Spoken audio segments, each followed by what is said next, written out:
What's up everyone, how are you all? Today we are back with another blazing Naruto story. What if Naruto was left behind for his brother and returned as a living catastrophe? If you enjoy, then please like, share and do comments. And also check the description box to original creator of this beautiful creation. Naruto shivered as he sat in an alley, trying his best to stay out of sight of the masses on the main streets of Konoha. Holding himself, the 8-year-old boy was trying his best to hold back his sniffles of chills and whimpers of pain.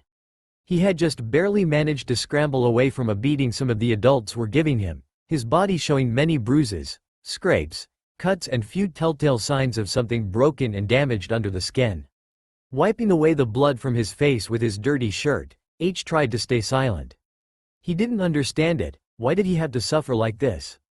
He only wanted to attend the academy. But no sooner than an hour after being released from the academy on his first day and walking down the street was he attacked, pulled into a different alley and beat. The adults yelling things, like how he shouldn't be strong, around their kids and other things that just really hurt. He realized words did hurt, because, even when in a few days his bruises and cuts, everything would be fine again, he'd still remember what they said. So there he stayed out of sight, too scared to draw attention to himself to move, too hurt to move more than needed. He'd go without food tonight, no doubt not getting back to his apartment until dark. That is until he heard someone approaching, drawing in on himself, trying to make himself as small as possible, using the garbage and debris in the alley as makeshift cover, holding his breath to stay silent, as still as possible. Hoping they'd just pass by and not notice him. No luck. "What are you doing there?" asked a male voice, not old like an adult, younger. He didn't answer but tensed when he saw the source of the voice. A pair of feet from his viewpoint, kneeled down and show his face where Naruto could see. A teen in purple clothes, white hair, dark eyes, wearing glasses, with a headband on his forehead. "You can come out, I won't hurt you." He spoke once more. Naruto didn't want to come out, but he knew if he wanted to hurt him, he would just drag him out from his hiding spot. He was trapped in his hiding spot with nowhere to go and no way to stop the older boy from doing what he wanted. So he tentatively edged out from the back of his space and forward. Out from was sore, but he ignored it, used to the sensations already. He stood to his height in front of the older boy, though his eyes darted ready to run. What happened to you?" asked the boy, who looked him over. "They hit me," the young blonde said diminutively. "I see," he spoke, looking at the boy, see his reaction to everything, how he looked to the streets when he said they, but he saw only people in the streets. "So you were hiding then?" he asked, and only got a nod from the young boy. He thought it over a moment before kneeling in front of the boy. "My name's Kabuto, what use?" he asked. Naruto." The boy stuttered out slightly before his stomach spoke louder than his meek voice could right now. He looked away, embarrassed. The older boy seemed to chuckle a moment. "Well, Naruto, tell you what. I have something that can help with that stomach of yours. You can have it and eat it if you'll let me see where you're hurt and try to help, okay? That sounds good to you?" he asked. Naruto looked back at him before giving a slow, hesitant nod. Kabuto reached into his pouch and pulled out a Nutribar, a meal supplement ration Shinobi often kept on hand. Tearing it open, he handed it to Naruto, who took it and started to eat without question. Kabuto started to look over his wound, and soon H had green glowing hands working over his wounds. He was halfway done when Naruto had finished devouring his bar. "You must have been hungry to eat that so fast. Their taste isn't the greatest thing in the world, ya know," he said with a smile, but noticed the boy fidgeting a little. "Want another one?" he asked, and after a nod, gave him 2 more to keep him occupied. When he finished the bars, Kabuto was nearly finished. "Kabuto-san?" the boy spoke. "Yes, Naruto?" he asked in return. "Are you a ninja?" he asked, and Kabuto smiled. "Why yes, I am. I'm a medic nin to be specific. Like a doctor and a ninja at the same time. See?" he stated, making him look at his arm where the last of his injuries was fading from sight quickly. "Cool," the boy exclaimed, his previous hunger and pain forgotten now thanks to the food and healing, and now with a ninja in front of him, his excitement was palpable. "Can I do things like that?" he asked the older boy. "Sure, so long as you study hard at the academy like the other ninja in training." And he stopped as he noticed the look on the boy's face. "What's wrong?" he asked, and the boy looked away. "Naruto? The adults. They hurt me because I was attending the academy now." He spoke, his voice meek once more. Kabuto understood it, and the reason behind why the adults did it, misguided as they were. Why do you let them do that, you Naruto-kun? He asked, adding the suffix now. What do you mean let them? They corner me then beat me. Not he was getting defensive. Did the team think he liked being beaten? They do, yeah, but you don't have to allow that to happen if you don't want to. You have options open to you after all. He said. Options? The boy asked, clear blue eyes gazing at the older boy in confusion. Well, you can run, like you do after your pranks I've heard about. Hide in places no one will ever think to look for you. You're a ninja in training and a great prankster as I hear. You can do things normal people can't do. He said, I try those, but they always find me, like they know where to look or where I'll run to. He said, and Kabuto took up a thinking pose. What about leaving? He asked. Huh? What do you mean leaving, like leave the market area? He asked. No, I mean like leave the village. He voiced aloud. What? I can't leave the village, that's Naruto-kun. Why stay in a village where people beat you day after day like this? He asked, kneeling to the boy's level. He caught the whiskered blonde by surprise with that question. Why did he stay? Right now you are a civilian until you graduate the academy. You can leave the village whenever you want as a civilian. But once you become a ninja, like me, you can't leave, you'll be stuck. Do you really want to be beaten by them again? Made so hungry it hurts? Having to hide in an alley so not to be noticed? He asked the boy. But, the old man, the Hokage. He cares about me. If I left, he'd be sad, and if he cared, then why does he let this happen to you? He asked the boy, making him question his own thoughts. The Hokage has ninja all over the village who report everything to him. Don't you think a child being beaten is something that would be reported to him? He stated. Naruto froze at that line of the old man really know? Looking out from the alley towards where he knew the tower was, did old man Hokage really know he was being hurt and did nothing about it? He didn't want to believe. A nagging feeling that ached in the back of mind told him it was wrong, not wanting to believe the old man was like that. But Kabuto made him reason it out and think. You can leave Naruto. Get away from the hurt, the pain, the hunger, the loneliness, the glares. He spoke softly with his last 2 points, making Naruto snap his head upward at Kabuto. You can see it in your eyes, you don't have anyone there for you, do you? He asked, and Naruto shook his head. Then why stay here? He asked simply. I don't know anywhere else to go. Who would take me in? He asked. Plenty of people, I'd imagine. You're a good kid who people mistreat for no reason.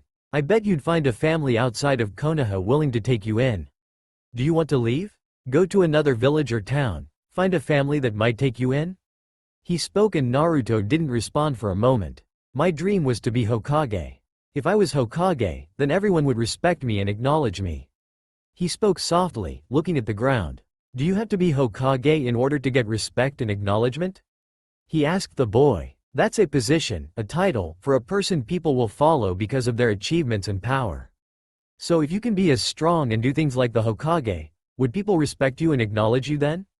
He asked the boy. I guess? Maybe. I think so. He stated, following what Kabuto was telling him. There are other ninja villages and even ninja families that live in villages out of Konoha.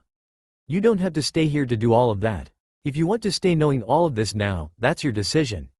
But if you want to leave, I can help you with that. He told the boy, who looked up at him wide-eyed now. You'd help me? Really? He asked, and Kabuto nodded. Why? Because I was helped before. I woke in an orphanage with amnesia. I had no idea of who I was or where I came from. If not for the matron at the time, I would never be who I am today. Now I want to help another who needs it. So how about it? Stay or leave? He asked. The boy stayed silent as he thought it over. There was still that feeling in the back of his mind that told him this was wrong. The old man wouldn't let him be hurt. Konoha was his home. But with the short conversation with Kabuto, he couldn't deny everything he said. The 8-year-old boy knew everything that was said had to be true in one way or another because it all made sense. Not only that, but Kabuto helped him. He was nice. That was more than what any adult besides Jeej or Tucci did for him. He'd miss them if he left, but how can I leave Kabuto-san? He asked, and Kabuto smiled. I'll tell you, but you have to be the one to do it. Here's what you need to do. He told the boy, hiding a grin and gleam in his eye that wasn't so friendly. Alley by Konoha gates. You have the backpack of supplies. The map and everything I gave you a few days ago, right? Kabuto asked Naruto. The boy nodded. The scrolls and everything, how to use them and books on what to learn and train in. Another nod. Where to head for on your map once out of the gates. An annoyed nod this time. And your, Kabuto-san, the boy whined. I got everything you told me to get do and everything. Left the note in my apartment like you told me with the key, cleaned it up, sealed all my stuff in the scroll like you showed me. Spent some time with Gigi and the Ichirakus, even Iruka-sensei. Everything. H told the older white-haired boy, who held up his hands in placation. Okay, just making sure Naruto-kun, can't be too sure after all. He stated and looked at the boy. This might be the last time we see each other in a long time. Maybe one day you'll come back and show me how strong you've gotten, right? He asked the boy with a smile. Right, thanks for this Kabuto-san, I won't forget this. He said but flinched a bit. A headache again? He asked the boy who nodded. A pill and a green glowing hand were offered to the boy, who took it and let the glow on his head soothe the headache away. Naruto sighed in relief, the headaches were a pain to deal with. Thanks Kabuto-san, for everything. He said and Kabuto nodded. You're welcome Naruto-kun. It's almost time for shift change, you'll only have a few minutes at most. Make it count. Farewell Naruto-kun, I hope to see you again in the future. He told the boy before he left the alley to let Naruto move on his own from he was far enough away. He ducked into another alley where the shadows of the day seemed longer and deeper. He'll be leaving here shortly. Cities picked up as planned. Kabuto stated. Orochimaru will be pleased. Completing your first major assignment in such a way to deflect suspicion will show favorably on you and your abilities Kabuto-san. Keep this up and you may yet replace me as his right-hand man in the future. Spoke a voice from the shadows that soon melted away, light returning to the alley to show Kabuto alone. Kabuto smiled. Right hand to Orochimaru? Not a bad position to a powerful leader at all. However, he had some unfinished business with a false trail he had to establish. Naruto. He rushed through the trees as fast as he could, avoiding obstacles and debris where needed. Kabuto was right. The gates were left unattended and the patrols had a gap right in this area he could take advantage of. So he ran hard and fast, not once looking back. He ran as hard and as fast as his legs could carry him. He only slowed down to eat a Nutribar and drink from the bottle he prepared and stopped only to relieve himself and check his map once that Kabuto showed him how to read. He shouldn't have stopped. While looking at his map, the sun lighting his map suddenly turned to shadow and before he could question it, there was a pain in the back of his head, and then darkness. Unknown location. So, Kabuto has finally come through then has he Kukuku? Spoke a figure as he looked down from a small slot in the wall before him at the blonde boy being thrown carelessly into the concrete cell with its another inhabitant. The men carrying away the boy's backpack and belongings to be thrown elsewhere. He took longer than expected. I would have thought he'd accomplish his task as soon as possible. Yes, master. He took his time to observe the boy then to approach and convince him to leave of his own choice, manipulating the boy to move as he wanted, rather than taking him so no one would be aware that the boy was taken. As far as anyone in Konoha will thank, the boy left of his own volition. Oh, Kukuku. Quite devious of young Kabuto then. Konoha lost its Jinchuriki and those in power, especially that old monkey will think they have only themselves to blame. I'll have to reward Kabuto later then. Not only has he brought me the boy, but to do it how he did. The figure spoke. Yes, though I must confess master, while not a doctor or scientist myself, I'm curious why the boy? I know him being Jinchuriki is valuable but what uses does the boy provide? The other spoke. You wouldn't know, not anymore these days, but the Uzumaki are quite a catch. What do you know of them? Well, the Uzumaki of Uzu no Kuni were feared for their prowess in Fuinjutsu, general power and skill in whatever pursuit each of their ninjas chose to pursue and large chakra reserves. They were wiped out by a coalition of 3 of the major shinobi villages during the last war. Iwa, Kumo, and Kiri. Even then for every Uzu shinobi killed, 5 to 7 of the coalition's forces were killed in return. They were feared for a reason. He stated, quite, you are correct in history, unbiased history, shows their power. They supported a friendship with the Senju, their cousins, and helped in the founding of Konoha but never joined their ilk. However, most are unaware of the various titles and rumors about the Uzumaki and their village. their most famous being the Village of Longevity, for the Uzumaki were told to be gifted with such vitality, energy and life force to live a healthy, youthful and longer life than any other person in the world. Spoke the first. Truly? Yes. Long life, greater personal energy, great life force, massive chakra reserves, natural healing that rebuked illness and poisons. Now imagine that paired with the energy coursing through the boy as a Jinchuriki to the most powerful of Biju. But are we sure he is Uzumaki? They were supposed to be redheads, even in their mixed blood descendants. The other stated, he is. If you study your history enough you'll know that he is. Hashirama defeated Madara who wielded the fox, but where did it go? Who was Hashirama married to? She eventually had to die, so who was the only other Uzumaki to live in Konoha aside from the Shodai's wife? Where was she when the fox appeared 8 years ago? Who did that Uzumaki have a known romantic interest in? What happened to the ox 8 years ago? It didn't just disappear. The first stated, and left his right hand thinks on that premise a moment. Wait, then he's, yes, they're Yondaimi's child. It's ironic, he's a carbon copy of the man yet they can't even bring themselves to see it clouded with their own hate. And that is the reason why he's redheaded. In genetics, the traits of the parent with the larger reserves of chakra at the time of conception are typically more dominant in their offspring. Impressive really for him to outpace a pureblood Uzumaki Jinchuriki of the Kyuubi in chakra reserves. But that shows that the boy's pedigree is really something to marvel at. I see, that really is impressive, but what of the girl then? He asked. Let me worry about things concerning the fields of science, my friend. Suffice to say, if this all goes well, then both of their Uzumaki traits should come out stronger afterward, a step closer to what dear Kimimaru needs. Yes, Lord Orochimaru. I'll get the staff prepared to start the procedure then. Good, see to it. Afterwards, I want you to check up on Kabuto, deliver my thanks and gratitude and deliver my next set of orders. The now named Orochimaru spoke as he handed over a scroll to the man who melded with the shadows and then disappeared. Orochimaru looked back at the unconscious blonde boy and the red-haired girl crawling over to him. You will prove to be quite the specimen, won't you, Naruto-kun? Kukuku. Cell. Naruto groaned as he felt a hand on his shoulder shaking him. He swatted it away wanting to sleep, but the hand shook him more. Tired, he roused and rolled over, looking up at the blurry features of a mass of red hair over the fair skin. Huh? He spoke, not hearing what was said until he could make out what he was seeing and heard. You were captured too, huh? The redhead asked, and Naruto was confused until he looked around. You're in a cell, they tossed you in here out cold. She spoke and Naruto could see the girl was a little older than him, striking red hair, brown eyes, and fair skin. She wore simple shirt and pants, kind of like the stuff worn at hospitals.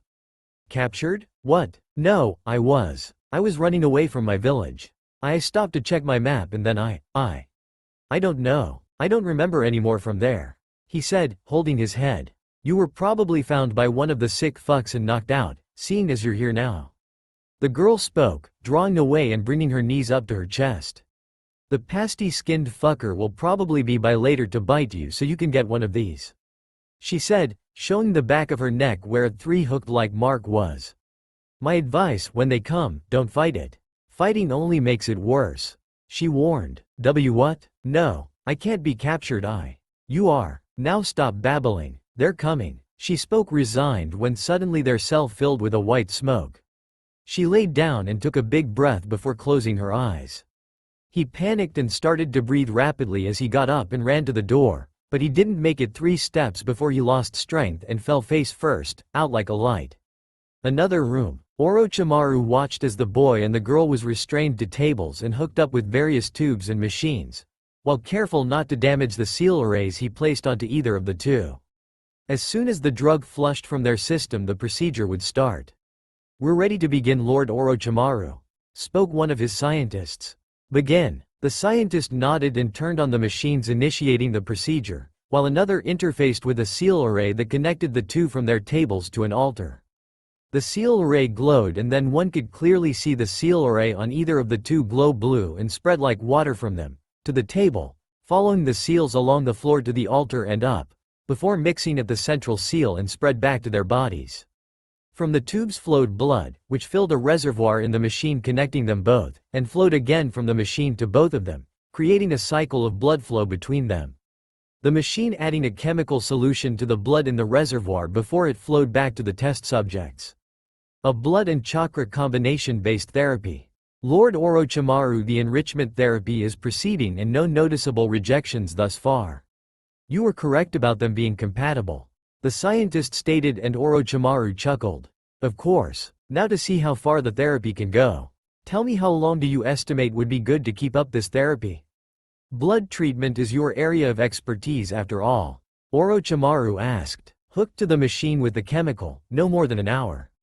The chemical solution is a buffer for compatibility in the first stage. Once the blood is fully cycled, the second stage begins by introducing a second solution that will act as a catalyst between their mixed blood.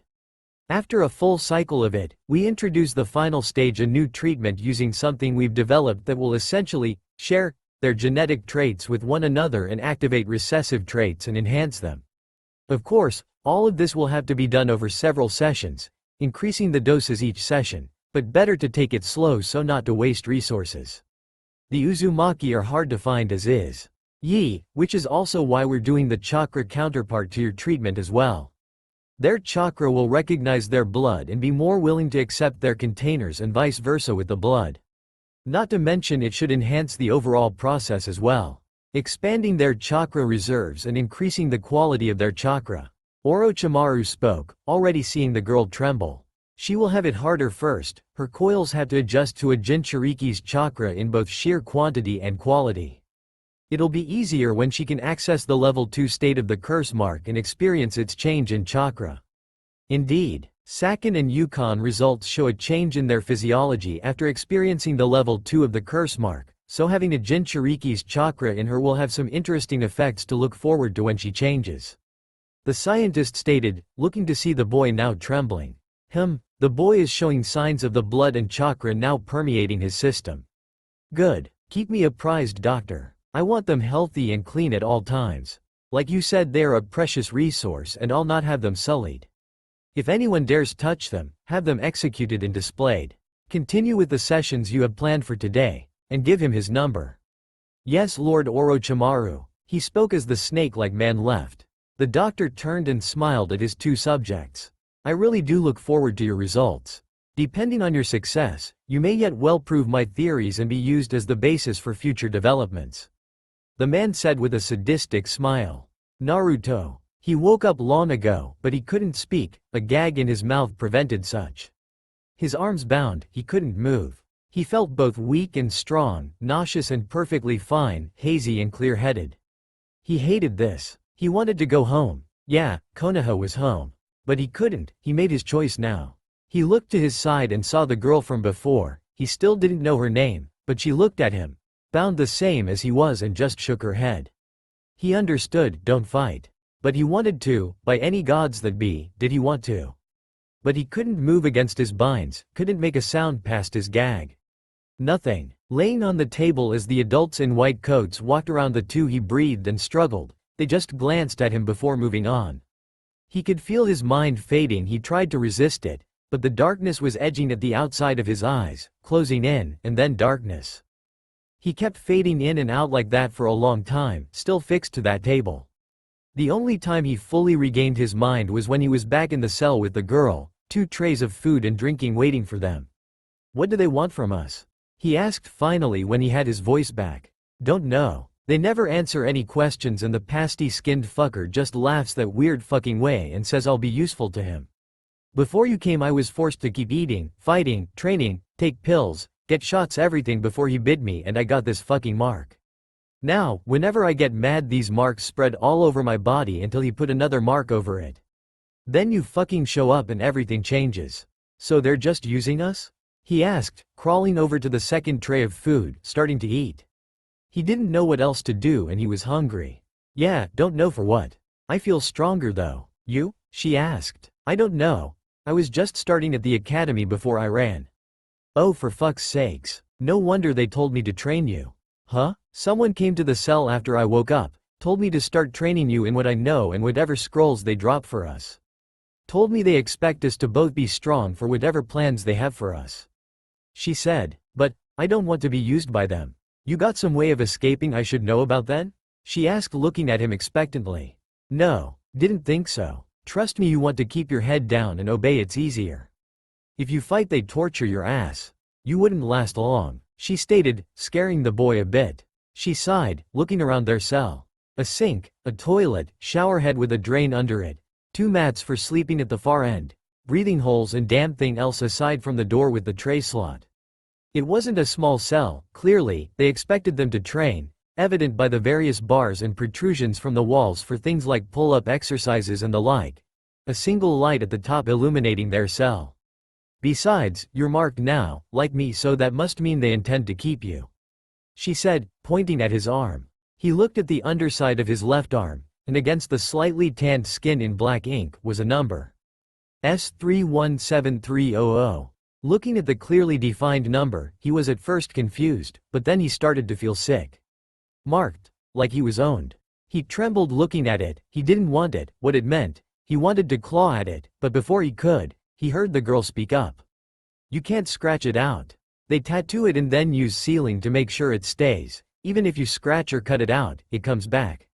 It's there to stay, she told him, and saw his dejected expression. Best he learns it right from the start to save the trouble. Sighing, she thought it over and shook her head. What's your name? She asked finally, stretching a bit.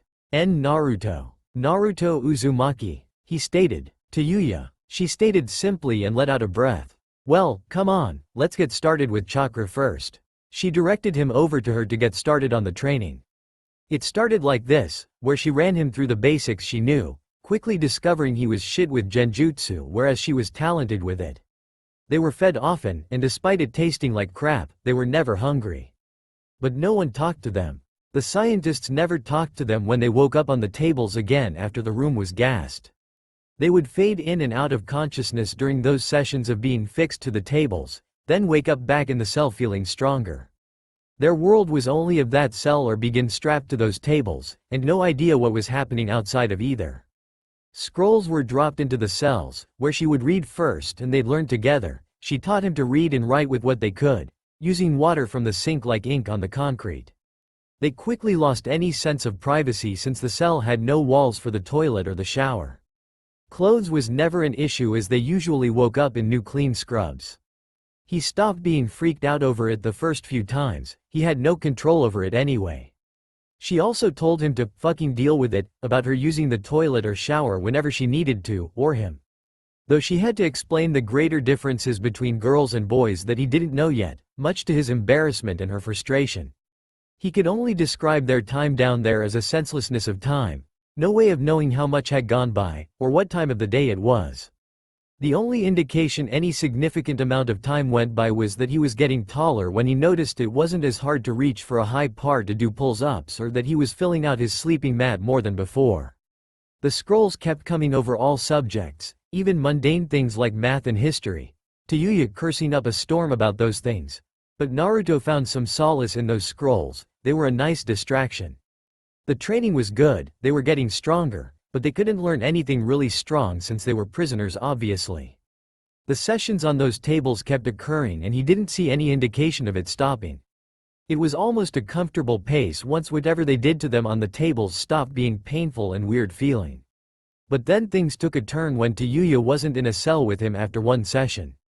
Containment cell. It's almost finished, Lord Orochimaru, spoke the doctor who directed the therapy sessions of the Uzumaki subjects.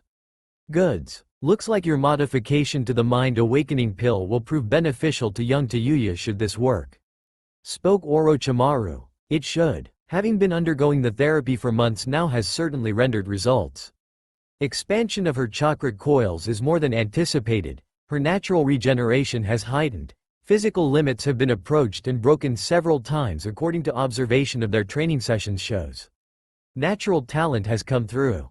BST of all her Uzumaki traits have strengthened, evident with her darker hair shade and brighter eyes.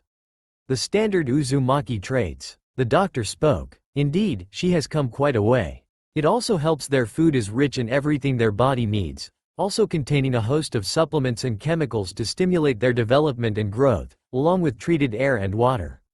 Controlling every variable of their environment has proven a great success, and Kimimaru is showing improvement with treatment using chemicals derived from blood collected from them.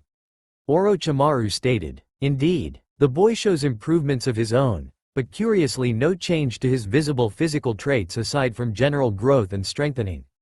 He remarked curiously, he'll likely need a catalyst for any outward physical traits to change as an indication of internal change. We'll introduce such a catalyst through Tayuya and therapy sessions utilizing the curse mark and injections of material from Jugo in later sessions after that. For now, let's focus on Tayuya. Orochimaru spoke, waiting to see the progress of his prized Uzumaki girl. In the cell past the viewing barrier was a sealed barrel that was leaking black smoke. The chakra from it was foul and tainted, but it was powerful and intense as it now began to pour and steam from the barrel like a cooking pot under pressure. Finally, the seams of the barrel opened up as the barrel bulged before exploding outward. There, in simple scrubs was Tayuya, but her skin was dark, 6 horns from her head making a crown through her hair which had grown long. Muscles brimmed with power. Black finger and toenails like claws, fang-like teeth, red eyes with a black slit in the center against a black backdrop. Her hair flowed around her being, almost like tails. The two watching took note of her transformation and Orochimaru smiled while the doctor took notes furiously. My, it's like seeing the initial state of a Jinchuiki fused with the second stage of the curse mark. The power is quite nice. Seems the Biju chakra present in her chakra was perfectly transformed with the curse mark. Yes, that should make it easier for the boy's body to accept the chakra from Tayuya while the curse mark is engaged since it'll have traces of his own chakra in it and her chakra in his. Agreed. Go on and get young Naruto-kun then. I'll get Tayuya-chan here ready. Orochimaru spoke as he made a hand seal and the girl suddenly passed out, her transformation receding. What else does the Uzumaki blood have to offer I wonder? He stated aloud as he walked into the containment cell to collect Tayuya. Naruto. He groaned as he woke up, again, after their cell was gassed. Finding himself fixed on the table again. Great, here he was again. But this time something was different, he could feel it. Looking around, he saw a pasty-skinned long black-haired man standing there with a smile. Awake now are you Naruto-kun? Good, I wouldn't want you to miss the start of this after all. The man stated with a glimmer in his eye that spelled his self-amusement clear to him. Wondering who I am aren't you? He asked the gagged boy who nodded. Well you see, I'm your kind tender patron. The man responsible for your health, condition, training and education. The one who's made you as strong as you are now. My name is Orochimaru. You should know me if you've been reading your scrolls like you should have been. He spoke with a smirk as the boy's eyes widened. Naruto glanced to the side to see Tayuya. Eyes also widened. But her eyes seethed with anger as he struggled against her bonds to lash out at the man futilely. This was different, she hadn't acted like this before. But before he could wonder about it, he saw flame-like colored hook marks spread across her body. Yes, good Tayuya, just like that. You may begin doctor. Orochimaru spoke, who nodded and activated both the machine and the seals. Once the blood and chakra mixed and flowed back to the others, Naruto instantly thrashed against his restraints. An interesting reaction, Orochimaru spoke as he walked over to the boy to look him over. Tayuya watched on, now horrified seeing what was happening. You two may have realized this already, but for some time now we've been mixing your blood and chakra with various treatments and chemicals to enrich and enhance both of you. As it stands you may as well be siblings, which is good, it means you're compatible with this procedure. You see, Naruto-kun here is a Jinchuriki and an Uzumaki. The Uzumaki people are a very powerful people, a people you descend from dear Tayuya-chan. But Naruto-kun here is unique in that he has the Kyuubi no Kitsune sealed within his body, like a prison, and that's changed his body, and thanks to these sessions you've benefited from having his blood and chakra flowing through you. And now he'll benefit from you with your curse mark active during these sessions. Tayuya looked on alarmed at the man before looking down at Naruto who was thrashing on his table. His restraints had been reinforced in preparation for just this occurrence. The deep purple chakra from her body was mixing in the seals, transforming his chakra to be like it and being absorbed into his body. She could see his chakra network like veins as the purple chakra illuminated them. But a red chakra was forming and meeting it. That same red chakra changed him, his nails became claws, teeth became fanged, formerly blue eyes were red and pupils were black slits. His hair was wild and his whiskers were sharp and thick. They Kyuubi is perceiving the curse mark chakra as a foreign entity and fighting it. I suppose we'll have to accelerate this slide. To Yuya-chan, I need you to step it up. He ordered but frowned when he saw her shake her head. Well, while I can see you don't want him to hurt, he is your brother and all now. She shivered seeing that demented smile. This will happen regardless, so advance the curse mark, or I'll force it. He ordered and she met his eyes. Fine then, have it your way. He spoke, forming a hand seal and forcing the girl to advance to stage 2 of the seal. Yuya herself now thrashed in pain as her seal was forced, her body transforming into the state it was in not long ago. Some of her features mimicking those now seen in Naruto while under the Kyuubi's influence. The chakra emitted from her turned a darker purple, while the chakra from Naruto now bled red, flowing into the seal. The central seal array managed to mix both chakras together, where the combined result flowed back to both parties. The new dark chakra from the sealed mixture flow into Naruto, where the red Biju chakra broke away its resistance, and now flowed throughout his body, the same happening to Yuya. Watching as the advanced state of chakra from both mixed and flowed between them, it was amazing to see really. Yuya already experienced her changes, but now they were reinforced and made prominent, her horns grew longer, nails sharper, fangs keener, and more. But like he discussed with the doctor, this proved to be the trigger for outward physical change in Naruto as his hair bled red as dark as any Uzumaki pureblood. Orochimaru smiled seeing this but like Yuya his current state of being was undergoing its own changes. Muscle mass was growing, the ears were ever so slightly shifted back with a slight point, not so much to be unnatural, fangs sharper, claw-like nails coloring black, hair growing a bit longer, and a distinctive shadow starting to just develop around the eyes to making those red fox eyes stand out even more. Overall he was pleased with the results. Not only had the therapy sessions worked, they exceeded expectations with the changes occurred. Now both had traits of strong Uzumaki genes reinforced by Biju chakra and curse sealed chakra. A few sessions like these and then sessions of one in their base state and vice versa and the changes desired should be complete before moving on to more direct treatments for Kimimaro. Naruto was the stronger Uzumaki of the two, so Yuya would be first using their curse sealed chakra as a compatibility catalyst between them before moving on to Naruto. Orochimaru stuck around to see the sessions end, watching as both transformations released. Naruto was left with his red hair, its length and muscular growth, while Yuya had her own growth, hair and eye changes left behind as well. He could practically feel the chakra between them wanting to release outward. Take them back to their cell to recuperate, no more sessions until their bodies have completely settled and adjusted. I imagine they have a great deal to talk about. Kukuku, the man chuckled as he left. Cell. Naruto awoke to an odd sensation he never felt before. His head was lying on something soft and warm, while his hair was being stroked. Blinking away the crust from his eyes and rousing despite the soreness in his body, he looked up to find Taya with her recently changed brighter eyes staring down at him, looking on sadly.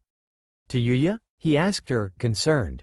She's never acted like this before. You're okay, so am I at least, I think we are. She spoke softly, not sure how to breach this subject. What do you remember? Well, I woke up in the cell alone, that kind of scared me. Okay, it really scared me. He admitted when he saw her look at him weird-like. But I wasn't alone for long, the room was gassed again before I woke up back in that room. He continued on. That guy you talked about. Orochimaru was his name, yeah.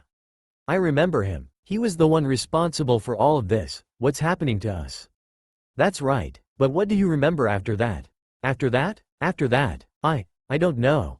I remember them starting up the machine and the seals, but after that, I just felt so much pain and rage, I couldn't focus on anything else. It was like my whole body was on fire and I was mad that it was. Then the pain went away and it was only anger after that. He spoke, trying his best to remember more. Yuya bit her lip and decided to get it over with. Subtlety aside from genjutsu just wasn't in her. Naruto, can you go over to the mirror above the sink and tell me what you see? She asked and Naruto nodded without a word as he got up and went over.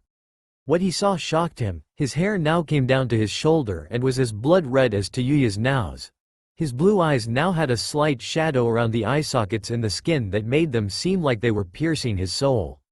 His whisker marks were thicker and more defined than before, while his incisor teeth were more pronounced, overall giving him a more feral look.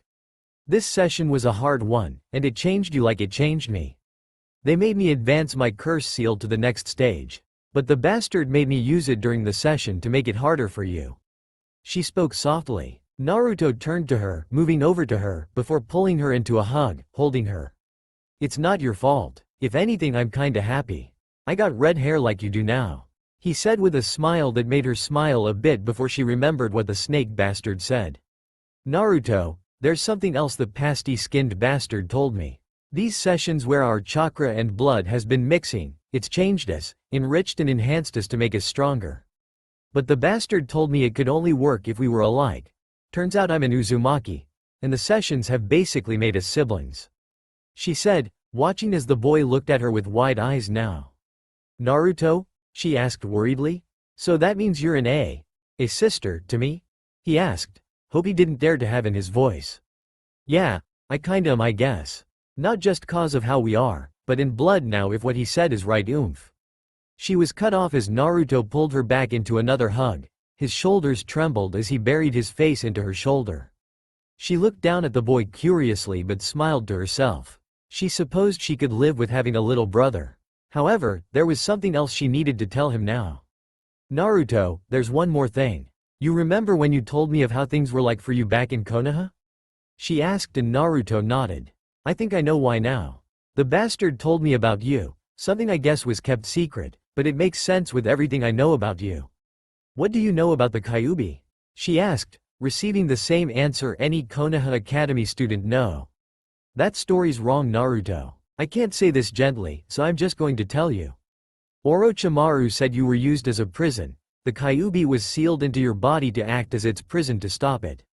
She spoke, and suddenly she could see recognition and depression settling in his eyes. I wasn't hard to see him thinking things through, remembering everything little thing and piecing it together with the new knowledge like she had done while awake in the room and their cell while he was out. She could see his mind click and his mood, which was previously happy, nosedive into depression, no doubt going to the worst places it could. No, stop that. Stop what? He asked, his voice sullen. Letting your thoughts take you to those depressing fucking places it likes to go. You're not a damn demon like what those villagers said. You only contain one, that I'm sure. So don't you fucking dare think you're some kind of demon. Alright? She spoke and he nodded, not really able to form words at the moment. She sighed as she held the boy, her now little brother, to her. Never once did she imagine she'd go soft like this. But for Naruto, she supposed she could. She leaned back on their mats as Naruto laid there with her, before finally passing out together. The next few days no one bothered them and the two took the time to see how much they had changed. Training was hard, but it showed their improvement of their overall level of skill and ability. Tayuya could more easily access her curse mark forms. While Tayuya tried to help him learn how to bring about that transformation he did on the table, starting to embrace that he contained a demon, then why not use its power if he could access it? It seemed logical to Tayuya and she convinced him as much of it. For now, it was a tool that was too valuable not to use, but it was beyond their ability to work with at the moment. New scrolls were dropped into their cell with their meals. These scrolls were different than the ones from before, which dealt with taijutsu, chakra control exercises, ninjutsu and genjutsu-based theory, essentially anything and everything they could learn without giving them a means to escape in the form of strong ninjutsu or genjutsu. These dealt with harnessing things like their senses, self-enhancement through chakra, manipulating sound waves and the science behind it, and body modification. That last one was weird to Naruto, but Tayuya seemed to realize something and told him to learn it. What use would he have for making his tongue longer or changing parts of his body like that? Regardless, she said learn it, so he did, saying he'd be grateful for it down the road when they got out of there. It was only just when they got rid of their funk the sessions always left them in, the weird feeling of their skin not being their own thanks to sharing each other's chakra and blood which they had grown used to, that their cell was gassed again. This time though, when he woke up, he was nowhere he recognized. What? Where am I? He asked out loud, looking around as he did. Ah, you're awake, Naruto-kun, that's good. Seems the dosage of the gas needs to be backed off a bit in the future. You were out for quite a while. Spoke the slimy serpent voice he now knew to associate with Orochimaru. Groaning, he got to his feet. Slowly, the newly made redhead looked around to find a high wall viewing area, the edges of it lined with some kind of weird writing he couldn't decipher. It wasn't anything like what Tayuya had shown him how to read before. You must be wondering where you are, no doubt. Allow me to explain. Thus far you've been serving a valuable purpose and will continue to do so. But afterward, when that purpose is served, where will that leave you? I intend to make sustain your value to me by making you more useful than just a donor. You'll be serving me one day, so must know how to actually fight. The voice stated, and Naruto sneered a bit. What makes you think I'll actually work for you willingly, huh? He asked, the time with Tayuya and recent changes showing through already. Why, Naruto-kun, what makes you think you have a choice? He stated, and suddenly grating metal on metal could be heard. Naruto turned to see a cage door slid open and he tensed. From the door walked out a man in simple gray scrubs similar to what Naruto wore. He was a tall, muscular man, obviously someone who worked for a living. However, his face shone sunken cheeks and eyes. His skin was very pale and his movements languid. He stared at Naruto for a moment before the snake spoke again. A fight. Kill your opponent and you get to eat. He said simply as a kunai was tossed at their feet. Naruto had no warning as the man picked up his kunai immediately and rushed Naruto. Naruto froze as he saw the man rush him, his face a portrait of fury and desperation as Naruto realized something. This man was going to kill him, for food. Eyes widening at the realization, he grabbed his kunai and rolled to the side to avoid a swipe from the blade. Huffing, he tried to reason this out, find some way to calm the man down. But a look into his eyes said that wasn't possible. This man was desperate, eyes he knew well since they had been his own on the streets. Starved, he'd go the distance to get fed. The man rushed him again, his breathing labored from lack of energy. Naruto rolled out of the way again, but the man anticipated him this time as he stepped over to where he would come out of his roll, and brought his kunai down on him, using his size and weight to trap Naruto and bring force. Naruto was pushed down and trapped. He twisted right and left to avoid being stabbed as the kunai came down viciously, again and again, just barely missing him as it hit the stone floor. Panic had already set in, and in his panic, he went to push the man off of him, forgetting he had a kunai in his own hands. The man froze as a sickening squelch sound came from the action, and Naruto felt warmth wash over his hands. He looked down to see red staining his skin and clothes, as the man's face seemed to pale even more as he suddenly went limp. What caught the boy though was his face, his eyes. He was at first haunted expression but then smiled slightly before falling limp on him. Naruto was very still before he pushed the man off of him, seeing the kunai lodged into his chest and stained with blood that had flowed like an open faucet onto Naruto as his abdomen, hands, and arms were soaked in blood. He quivered as he looked at his hands, the redhead horrified as he realized what he did. That will do, Naruto-kun, was all he heard until his vision went black again. Cell. Naruto awoke in the cell again, but this time he saw he was the first to wake. Tayuya was resting to the side where she had been, no doubt dropped or thrown in like they usually were by their handlers. He was about to get up until he saw his arms and hands, stained red, still wet mostly, some of it was dry, flaky, sticky, darker than when it had been fresh. Naruto felt his stomach lurch before its contents were spewed to the concrete floor. The young boy struggled for air once his stomach finished its rejection. He huffed as he laid there looking at the blood before he managed to get to his knees and arms, and crawled over to the shower spigot. Once there he used the wall to help him stand and turn the water on. He rubbed his hands together then over his arms. The water turned red as it went down the drain, while the sticky blood he had to scrub hard to be rid of. However, even when the blood washed away he still kept scrubbing as the man's face kept coming to his mind. The noise must have been loud as Tayuya woke up. The fuck? She called out groggily as she sat up, her face twisting up as she smelled the fresh vomit. But she heard the shower going and looked off to see Naruto under it, still fully dressed. He was scrubbing his hands, but what for? Naruto? She called out, but the boy didn't hear. It was then she noticed that the former blonde's shirt was stained red, and the shower water was red. Her blood ran cold as she pieced it together and realized what had happened. She got up and went over to the boy to see him scrubbing away at his hands and arm, but the blood he was washing away from the man wasn't there anymore. It was his own now as he was hurting himself in his scrubbing. She grabbed his arms and pulled them apart. "Naruto, stop," she called, but the boy struggled. He didn't speak words, but his voice and cries were enough. "Naruto, listen to me, it's not your fault. Those sick bastards made you do it. It's not your fault," she called out to the boy whose struggling started to cease. Tayuya adjusted her grip of his hands to a hug around his head, shoulders to her chest, and she sat down under the shower water. The boy trembled into her arms, pulled down with her to sit under the shower water, before he sniffled and then cried, holding onto her for dear life. She didn't reject him, she kept holding him close, letting him cry into her chest as she rocked back and forth slightly, running a hand through his now red hair, cooing at the boy that he was okay, it wasn't his fault. All the little comforts and truths she knew to help him. Her ears hurt from his wails, but she didn't move to stop them. It took some time, but under the water he finally calmed and then went limp as sleep took him, exhausted from the fight and his emotional break over what happened. Damn them all to hell," she muttered out as she stroked her hand through his brilliant red hair. Looking at the boy she held now, she couldn't deny that he was as close to her as any family she might have ever had. A little brother, not just in blood anymore, as Orochimaru had said, their experiments, but also in name. She accepted him as her little brother now, and she felt his pain as her own as he cried while he held her. "I will make them pay. I will break them," she vowed. Tayuya rose up and carried the boy away from under the shower spigot they shared. Taking him over by the sleeping mats, he changed him out of his wet, bloodied scrubs and into a fresh new pair, changing herself before tossing the old pair into a receptacle by the door for their scrubs. She came back to Naruto and laid him down, careful not to disturb him. But before she left him, she thought better of it and lay down with it. If it was anything like her first time, the nightmares would be horrendous. So she laid there with him, her arms around him as she held him close.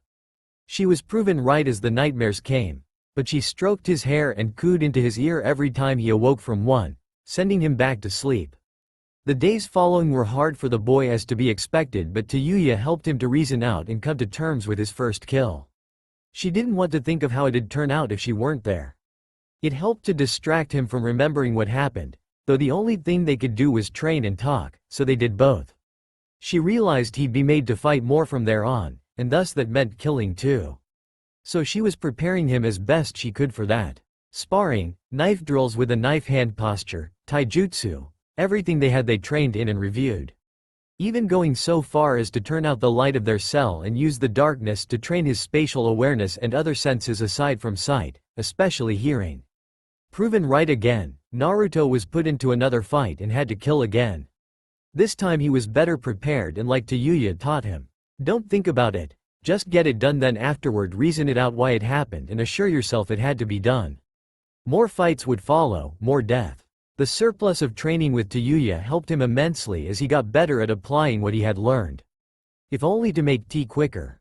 But not before long he started fighting smaller people, who were stronger and faster, who used jutsu or their own, and forced Naruto to step up. That's not to say that Naruto didn't try to escape. But that glass window the wall walked up to he could hurt with his kunai, nor could he find any other exit. With those attempts, Naruto and Tayuya weren't fed while he was tortured personally. After every fight and kill, it was a process to calm him down, but he eventually got better at handling the stress and turmoil. Tayuya worried for him, he knew that, but he worried just as much for her, guessing she was having to do the same thing he was. Sessions continued, mixing and exchanging blood and chakra between each other, no doubt trying to enhance them further. They could both see that more chemicals were being added to the machine where their blood was gathered in at. Each new chemical affected them differently, but after a few hours, they seemed to get over it. It was after a while where things changed yet again. They awoke to the tables, but this time they weren't hooked up to any machines. Orochimaru was in the room with them and the other doctors. "You're awake, good. Then we can start the procedure." Orochimaru spoke with that slithery voice that sent chills up his spine. He yelped a moment when he felt a sharp jab in his arm and saw a doctor drawing out a large amount of blood from him, before taking it away. "The hell are you doing this time?"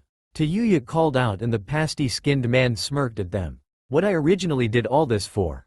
To find a cure," he stated as he walked over to Naruto first. "A little lesson. You two are Uzumaki, and for the past months, we've been awakening, enhancing, enriching, and refining the Uzumaki traits in you both.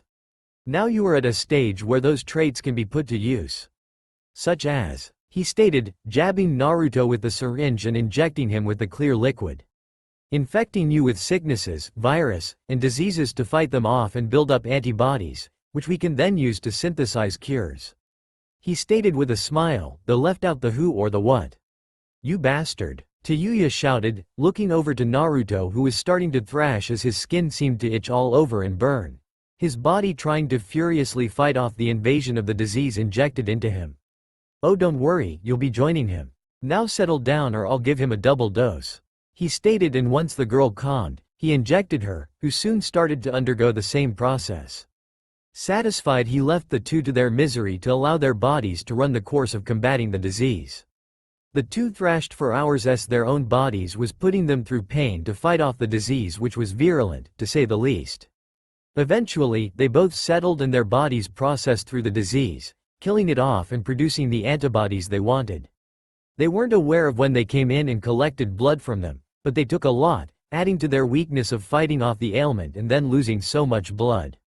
Their last vision was of the snake bastard examining a syringe of their blood as he left before darkness. Treatment room. Any improvement? Orochimaru spoke, looking at his charts. Preliminary tests show marked improvement of his condition to prior Lord Orochimaru. It's amazing, to say the least. His disease should have been terminal, but now it's treatable. One of the doctors spoke. Treatable? Orochimaru asked, not like that statement. Well, my lord, the disease is strong and resistant to most drugs and other forms of treatment. Utilizing the antibodies from the Uzumaki paired with the drugs has allowed his condition to improve, and with further treatments, he'll be able to return to service. But the disease is rooted in deep to his body. A full cure may be impossible for him. I see. Then we will have to take more drastic measures, Orochimaru spoke. My lord? He stated, prep Tayuya for a transfusion with Kimimaru. Their curse marks should allow them compatibility for the transfusion to work. She already has antibodies, so she'll be able to fight off the disease. It'll be similar to running tainted blood through a healthy liver back into the body. Yes, Lord Orochimaru, the doctor spoke as he left. Orochimaru stared down at the bed Orochimaru was on, equipment around his body showing his state of health. Soon, Kimimaru, you'll be healthy again and a fitting vessel once more. Kukuku. He didn't have to wait long as Tayuya was wheeled in on her table and the equipment set up. He watched as the procedure was started before the girl could even wake, but she noticed and woke up once the mixed blood and chakra hit her system. Her screams of pain and anger were quite something, melodic even. He recalled an old wives' tale that if your worst sound could be seen as melodic, such as screams and such, it was indicative of being good with music. Perhaps there was a thought there to explore. He did recall her playing the flute on the streets when they found her. Regardless, the procedure was kept going for a long time until her screams went quiet. Though initially stressful, checking updated charts of his vitals showed another increased improvement. His smile spread across his ears. Doctor, proceed with the sessions as often as you think they can handle without permanent damage. Schedule the boy for more fights with the stronger prisoners, he needs to be made stronger. In time we'll be using the boy instead of Tayuya if Kimimaru still requires the direct transfusions. He stated as he left. The doctor bowed and wrote down the orders to be given to one of the handlers. 2 months later, Naruto pulled the weakened Tayuya onto his chest as she whimpered. Her body was in pain. He ran a hand through her hair to help her like she had done for him. The first time he woke up without Tayuya, he panicked but managed to calm down. Though when Tayuya was thrown in, he found her weak, and for the 3 days after that, he had to feed her and help her around the cell to the bathroom and shower. He was glad they didn't care about that stuff anymore, otherwise it would have been a lot harder to help her. He learned from her they made her do the session with some sick white-haired boy with weird dots on his head. But when the blood and chakra hit her body, it was the worst feeling and pain she could imagine. The process left her weak and utterly unable to do anything for a time. Sure, her body recovered and grew stronger each time, but the pain was immense if her estimation was right. Then there were his fights. The people kept getting harder to fight, and more often than not he won by some desperate tactic or maneuver he had to think of on the fly. He was getting stronger from the constant fights, but he was also getting hurt. Sometimes his injuries brought him to his knees and only just barely did he have enough at the last moment to pull through. He healed for sure, damn did he ever heal. He watched large and deep cuts knit back together and close like they were never there to begin with. But that didn't mean they don't hurt. But every fight was harder to fight, yet every fight was a little easier to handle, as were every kill. So that's how it went for 2 months. Now Tayuya only suffered the weakness for half a day before she was back on her feet, and his nightmares were manageable at least. He sighed as he ran a hand through her hair still, looking down to his older sister. "How are we going to survive this?" he asked her even though she was asleep. He didn't have long to contemplate as the gas filled the cell again and he sighed. Taking a deep breath, he relaxed and waited for darkness. Treatment room. Naruto awoke on a table, a weird table, but the room was different this time. Looking around he saw familiar machines and altar meant for the session, but his eyes found instead of Tayuya, a boy older than him with long white hair, 2 red dots on his forehead and hooked up to various medical equipment like he saw at the hospital in Konoha. A sinking feeling hit his stomach as he looked around and saw Orochimaru again and he growled. The boy struggled against his restraints at the man. "Spirited, good, you may need to use that here soon. It's good to see you, Naruto-kun. You've proven to be quite a catch, I must say. You'll make a valuable enforcer one day. For now, you have a job to do. I'm sure you can guess what, so we'll just begin. Start with the bone marrow," he stated. 2 doctors walked up to the boy and Naruto, both with large syringes. Naruto tried to struggle, but they restrained him tight and managed to stab the large needle down through his skin, and he buckled as he felt it hit the bone and pierce through. He yelped in pain before he felt a painful sensation he couldn't quite describe, but saw the same happening to the other boy. Then the regular session started with the draining of blood and chakra. But before it went back, they injected the stuff in the syringes into the main blood mixture in the machine's reservoir with a few chemicals, before they started. Once the mixtures hit though, his senses filled with pain as he buckled and thrashed against his restraints. He wanted to get out and free. He struggled hard, muscles tightening to give more strength as he resisted with all his might. He could feel it in his veins as it coursed through him. His body itched and burned like before when they injected them before, but much worse and more pain. However, that pain gave way to anger, and soon he directed that anger onto one focus as he looked over to Orochimaru. He felt a surge of power, an enhancing of his senses and clarity of anger right on the one responsible. Orochimaru was fascinated by what he was seeing. Was the boy accessing the fox's chakra on his own? Marvelous. But he knew this could be bad, or good. Deciding to take a chance, he made a few hand seals and forced Kimimaaru's curse seal to activate and progressed to the stage 2 addition of Kimimaaru's cursed chakra and blood. In this state to the Kyuubi Uzumaki chakra and blood mixing should have a unique effect. So he kept watching and his lark was well paid for. He watched as Kimimaaru seemed to breathe deeper, his body undergoing a slight change not unlike Tayuya's during the same process, though to what extent he can't be sure. However, his hair stayed the same. It seemed his muscle mass became more defined, his bones that were exposed in the form receded into his body, while the tail developed flexible bone plates that could be used as armor for the tail, those bone plates traveling up the back like armor. Similar bone plates forming on the hands and feet up to the knees and elbows. Very interesting, but the Uzumaki boy experienced his own change. He could literally see the bones under his skin becoming more pronounced, and if he wasn't imagining it, larger even. He smiled as he saw muscle mass swell slightly, and his feral features became even more pronounced than before. But what really caught his surprise was the sudden appearance of 3 spikes thrusting from between his knuckles out, slicing open the flesh. His grin widened as he saw those bone spikes cut through his restraints and suddenly he was free. Of the doctors in the room, Naruto slaughtered them in his rage. But before he could turn on the drug-induced coma state of Kimimaaru, he moved into the room and applied the Gogyo Fuin to the boy's seal, cutting off the Biju's chakra and knocking him out. He watched as his state changed back to normal. The prior features he had a bit stronger, but still there. What amazed him though was his body stayed the same. The larger pronounced bone structure increased muscle mass and the claws, which had yet to recede. Kneeling down he worked the hand muscles a bit and the claws retracted before the skin healed over instantly. Eyes widening, he grinned from ear to ear. This just got even better.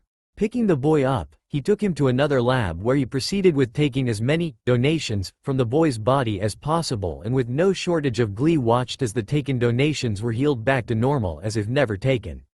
He created a veritable supply of donations from Naruto that would be put with his blood samples they'd been taking and collecting since day one for research and control markers.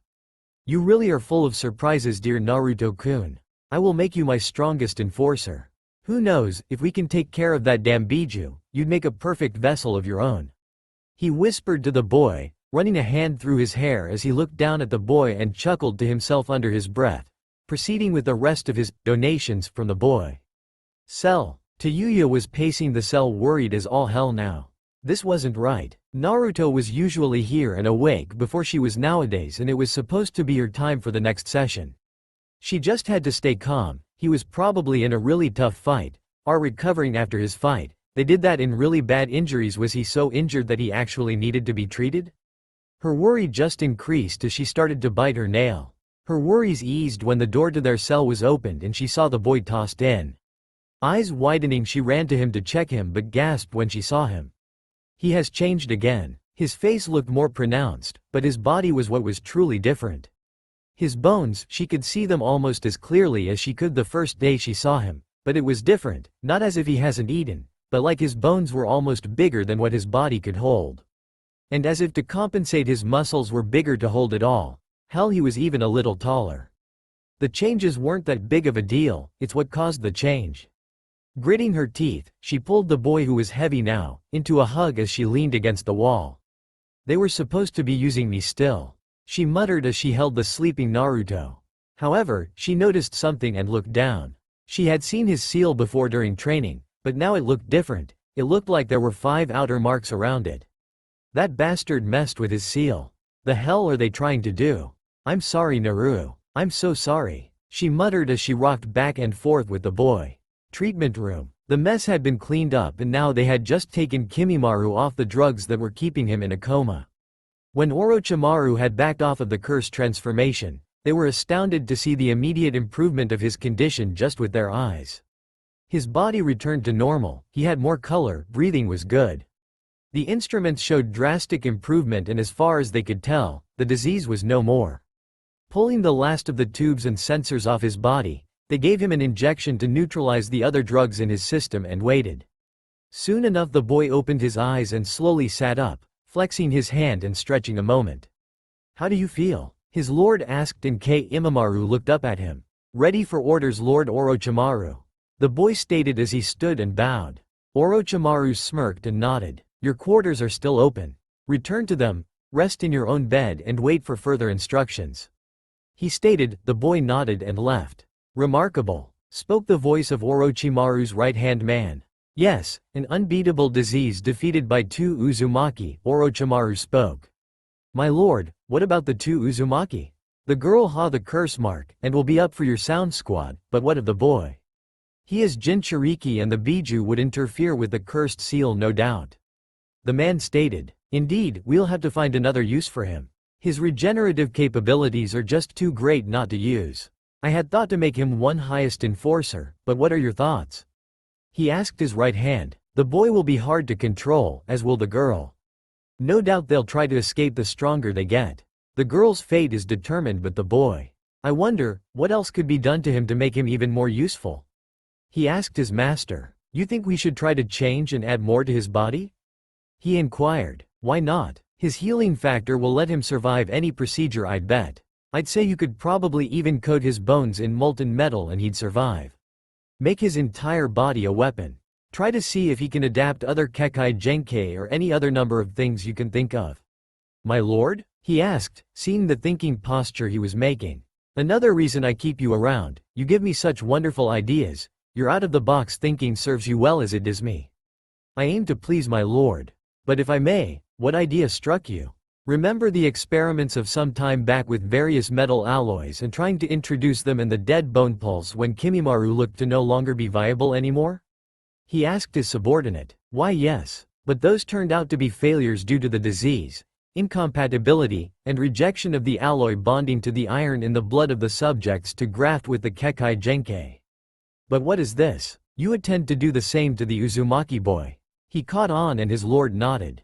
But won't it be a problem trying to introduce an alloy when the Kekkei Genkei has already been assimilated? He asked. Partly. That's why we'll introduce a second Kekai Genkai that can modulate the alloy and use the fox in him to facilitate assimilation like it seems to have done before. For now, make sure the boy is scheduled for more fights, test his limits and push them. But make sure the second seal stays in place. I don't want the fox interfering with his fights. As you will, my lord, he stated and walked away. Fighting pit. Naruto groaned as he woke up. Looking around, he was back in the fighting pits. He grumbled. Last he remembered he was jabbed in the stomach by the pasty-skinned asshole and knocked out. Sighing, he GT up and stretched, but then noticed immediately he was unsteady. Looking down, he could see he was bigger, but his body was sore and he wanted to groan. But this wasn't the time or place. Fight to death like usual. However, today is different, boy. Great, this guy, he was no better than the snake bastard. Today you'll have 3 opponents and no weapons for you. You got them claws now, use them, he said, cutting off the intercom before the gates started to rise. Claws? A rush of memories, he remembered now, bones shooting out of his hands, and he used them to kill the doctors. His eyes went wide, but he didn't have time to ponder as 2 of the 3 men rushed him. They had weapons, one had an axe, another a set of large knives, and the third guy seemed to have a sword. He didn't have much time to think about it as they rushed him and he dodged to the side. However, the knife guy got a cut in on his side and he grunted. He went to hold it, but when he did he found no wound there. What the? He looked down to his side and only a little blood. Again, though, they came and rushed him. He was at a disadvantage here, numbers, speed, all that, and he had no weapons. Looking to his hands, he gritted his teeth and thought of them, wanted them, trying to flex his muscles in the arm, and with some effort, he felt a slicing pain before puncture and then bone spikes sliced out from between his knuckles. He roared in pain as blood leaked from the ends of the bones. The men were a bit put off by that, but they had their orders, so rushed him again. This time though, Naruto went on the offensive to use the bone claws to cut and stab at his opponents, hollering at them as he did. He felt like he was on fire, thinking of everything they could do to hurt him and how he could avoid or counter them.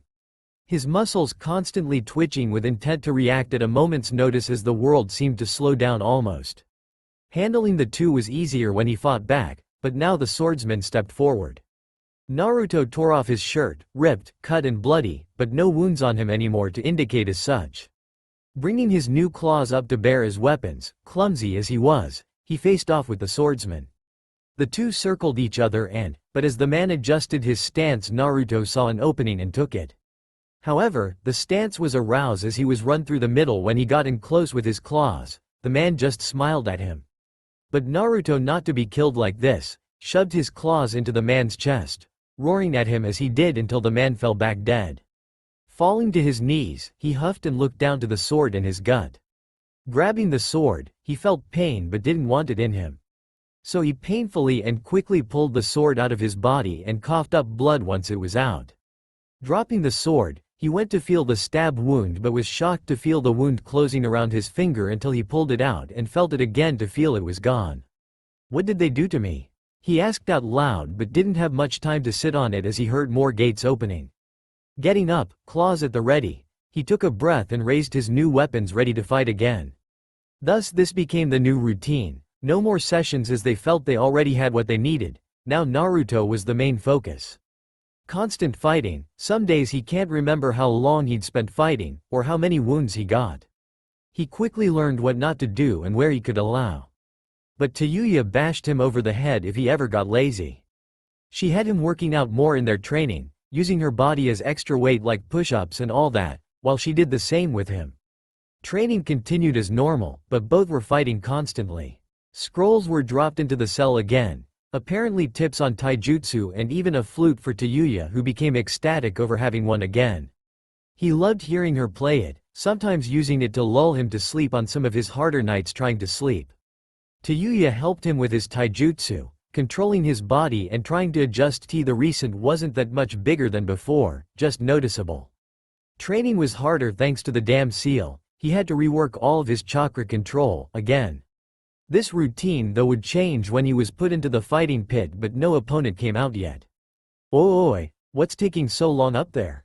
He asked aloud. Patience, Naruto-kun. We had to prepare your opponent. She was most resistant to wanting to fight, especially you. So we had to utilize a few seals and jutsu to make her agreeable. She should be coming down now. Y'all really are a right bastard for forcing people to fight, y'all know that? He spoke and Orochimaru laughs, that annoying damn laugh. Perhaps, but it gets results. You yourself are proof. Ah, here she is. He stated and he turned as the gate opened, only for his eyes to widen in horror and pain as he saw the girl he was talking about.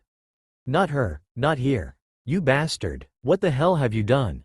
He roared up at the viewing glass which was covered by seals to keep it safe from damage. He turned back to see the girl in question, with fair skin, long red hair, clean white scrubs, holding a flute, but her eyes are what caught him. Bright gray eyes almost like steel, different from the former brown she used to have. Not Tayuya. Anyone but Tayuya. He whimpered. This is going to happen, Naruto-kun. I can't have subordinates with prior attachments who can be manipulated by the enemy. Emotions and connections such as your twos is a weakness I won't tolerate in a subordinate. So either one of you kills the other, or I'll kill her for you in a way I choose. And I do expect you to put forth your best effort, otherwise I'll follow through on that promise. He told the boy with a mocking laugh. Naruto felt tears run down his eyes as he looked at Tayuya. He heard the bastard loud and clear, but that didn't make this any easier. This was his sister. Just why? He felt again his fury directing toward Orochimaru. Start. And Tayuya launched at him like a bat out of hell. She was so fast. He barely got his guard up in enough time to block her hell drop meant for his head. He pushed her leg off and back up. I won't fight her, he shouted. Then I guess I'll just have to kill her then, Orochimaru stated, making a hand seal, and she instantly went to the ground, crying out in pain as her hands latched onto her neck where the cursed seal was. Stop, stop. I'll fight, he said, and the man released the hold, and she stood again, impassive once more. He gritted his teeth before producing his claws. He just had to make it look good and then let her kill him. She'll be fine then. The plan made, he assumed a stance, and this time when she rushed him, he met her attacks with his own, making a few glancing cuts here and there. He was controlling the pace of the fight. He could do this. That is until when he went to make a restrained double claw thrust with both hands for the abdomen, a move she dodged before in their training. She seemed to smile at him a moment before halting her own movement. The sickening squelch all over again, like his first kill, as his claws pierced through her abdominals into vital organs. Horror struck his face as he watched her smile at him as the light left her eyes. No, no, no, no, no. Tayuya, come on sis. You can't leave me like this, come on. He spoke panic heavy as he pulled back his claws and tried to cover her wounds with his hands and her shirt, trying to stem the bleeding. He wasn't aware of the footsteps coming up from behind him as he worked furiously to help her. That's life, Naruto-kun. But now you are ready for what I have planned, he stated, applying a small temporary seal to the back of his neck. He watched the boy fall out cold and he nodded. Prepare him for the procedure. Collect more samples beforehand as a control for after procedure examination. Right now his mind is destabilized just right for molding. A little more trauma from the procedure will tip it enough to make the job easier, he stated, and watched as the boy was lifted and taken away. Looking the girl, he smirked. And someone please discard the trash, he stated, leaving the area. Lab. The boy was fixed to a table, his body lined with various complicated seal arrays and complicated formulas in long lines of script, flowing all over his body and onto the table he was on. Hooked up to various machines, tubes with waiting reservoirs of chemicals and other material, no doubt. Everything is ready, Lord Orochimaru, we can proceed any moment. My lord, are we sure about this? He asked, looking at the boy. We'll be expending a lot of our rarer resources just on this one procedure, and it's not guaranteed to exceed either. The right hand spoke. Of course we are. Every test we can run has shown reasonable levels of success, just on his biology alone. That's not including the fox either. Once the procedure starts and the Gogyo Fuin is released, everything will proceed from there. How is his status though from the physical we ran? Orochimaru asked. Well, according to what's written here, everything is off the charts like usual with him these days. Healing is practically instantaneous, senses are heightened beyond human. Maybe even higher than our estimates of the Inuzuka. Muscle tissue development is optimal. His skeleton looks like an adult skeleton, though it has a larger cross-section now thanks to its growing larger, not to mention bone density seems to be at the maximum limit possible. Hence his greater weight. That and others are all at their normal levels for him, he stated, handing the charts to his master. Good, it's nice to know his healing factor is a product of his natural biology now rather than reliant on his chakra or tenet.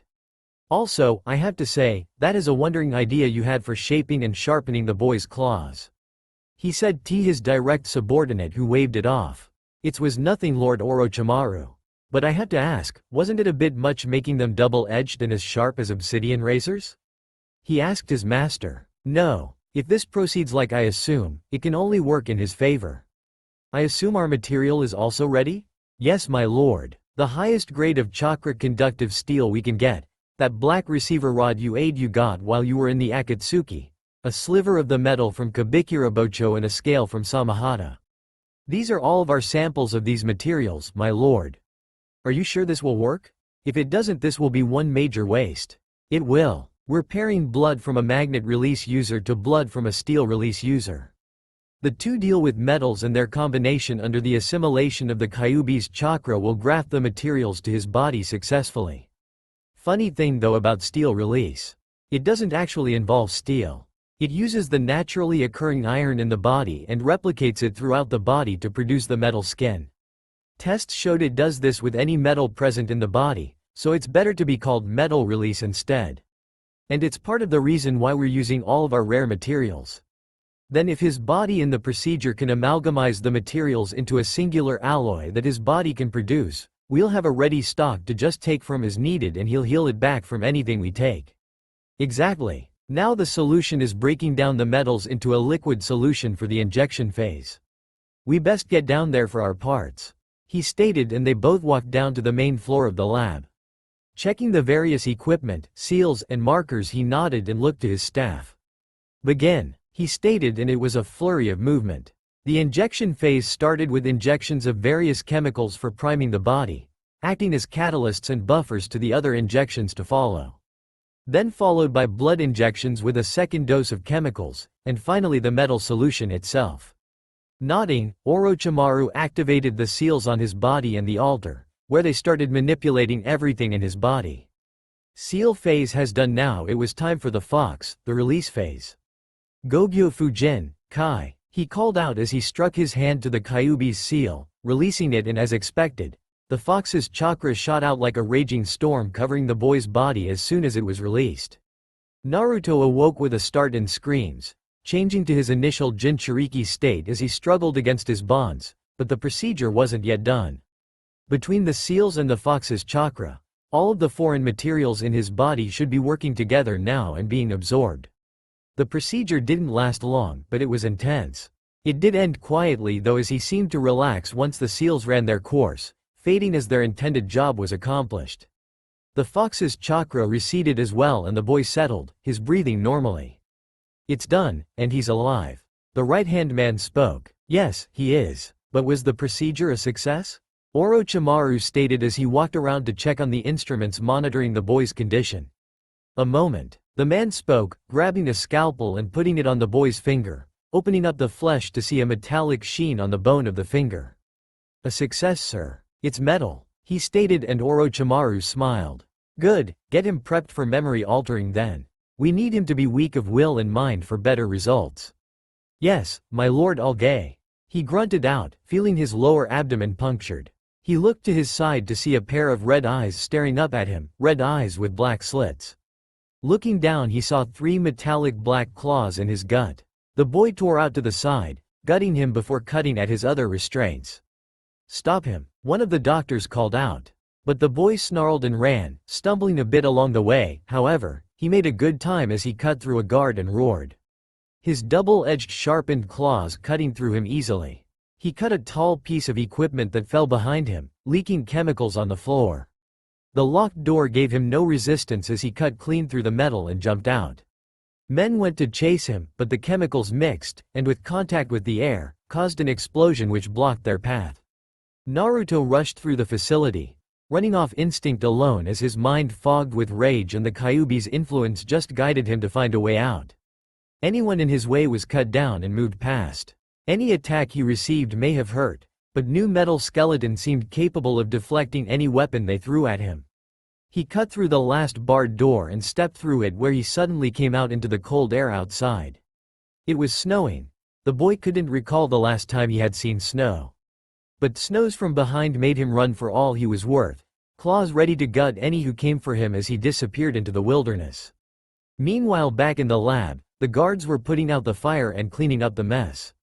Orochimaru sneered as he looked around the lab. This had been a disaster. The boy had run off, all of that time wasted. Gritting his teeth, he looked down to the cooling corpse of his right hand. What a pity. You were quite the capable right hand. Though I suppose this opens up the way for Kabuto now to take your place. But a little pity is in an order, I suppose. We'll bury you properly, I think. Rest in peace, Striker, he said, sighing over the loss of a fine subordinate. This was a great loss, but perhaps he was too greedy to empower the boy as he had. A lesson learned: too much success can be a bad thing, he supposed, or not to put all his bets on one line, something along those lines. He just had to do better next time. Pack everything up. We're leaving, this base is compromised now, he ordered to everyone as he left the lab. Kuzuri? Yeah, that's what we call it. A gruff man spoke in the markets as he sat behind his stand, where displayed was several cuts of meat that had been hunted, as well as leathers and furs. The man, a hunter of the town. Before he was a woman in a dark kimono with short black hair, dark eyes and a smooth complexion. About 5 or so months back, I guess, is when it showed up. Before then we had a real problem with bandits and a high predator count, such as wolves, bears and anything else with fangs and claws with a hunger to be met. Bandits would come through and basically had free run of the village, while predators made wild game scarce and hunting the wolves and bears can be risky. Now it's different, the man stated as he was working on a bit of leather, stitching a seam together on his current project. How has this, Kuzuri, helped? The woman asked, intrigued. Well, it first started out with like any other animal, made its territory. I and the other hunters saw it plain as day with the deep 3-claw gouges in trees over bear claws gouges, challenging for territory, and judging from a few dead bears, some wolves. You can guess who won that challenge. Oddest thing though was the carcasses of them were left where we could find them. We ate good thanks to that, he stated, pointing his small leatherworking tool at his coat made of bear fur. It's after that the bandits came by again and took notice of our fortune. What did they do? She asked, now invested into the story, and the man smiled at her eagerness to hear the story. Well, they thought they'd go find this thing. We hadn't named it yet back then, but when they left into the woods, we feared the worst for the animal that had been a help to us so far, though we were a bit afraid of it for good reason. To kill off bears and wolves like it did is a bit unnerving. Like how? The cuts in them were deep, the deepest had to be 7, maybe 8 inches, and the ease of the cuts said the claws were extremely sharp and sharp along the entire claw. Never heard of an animal with claws like that, and it's not an animal I fancy meeting at all, even now. Anyway, the bandits went into the woods to find it, and they did. Though they were wishing they didn't, I bet. We didn't hear anything, and next we went into the woods to hunt. We found their corpses strewn across a clearing. Some had arms and legs severed, others stabbed through, some were gutted. It was a mess. Buzzards and other animals were already eating on them. We just field stripped them of anything useful and left the corpses for the animals. The weird thing is though, Kuzuri didn't feed on them. How do you know that?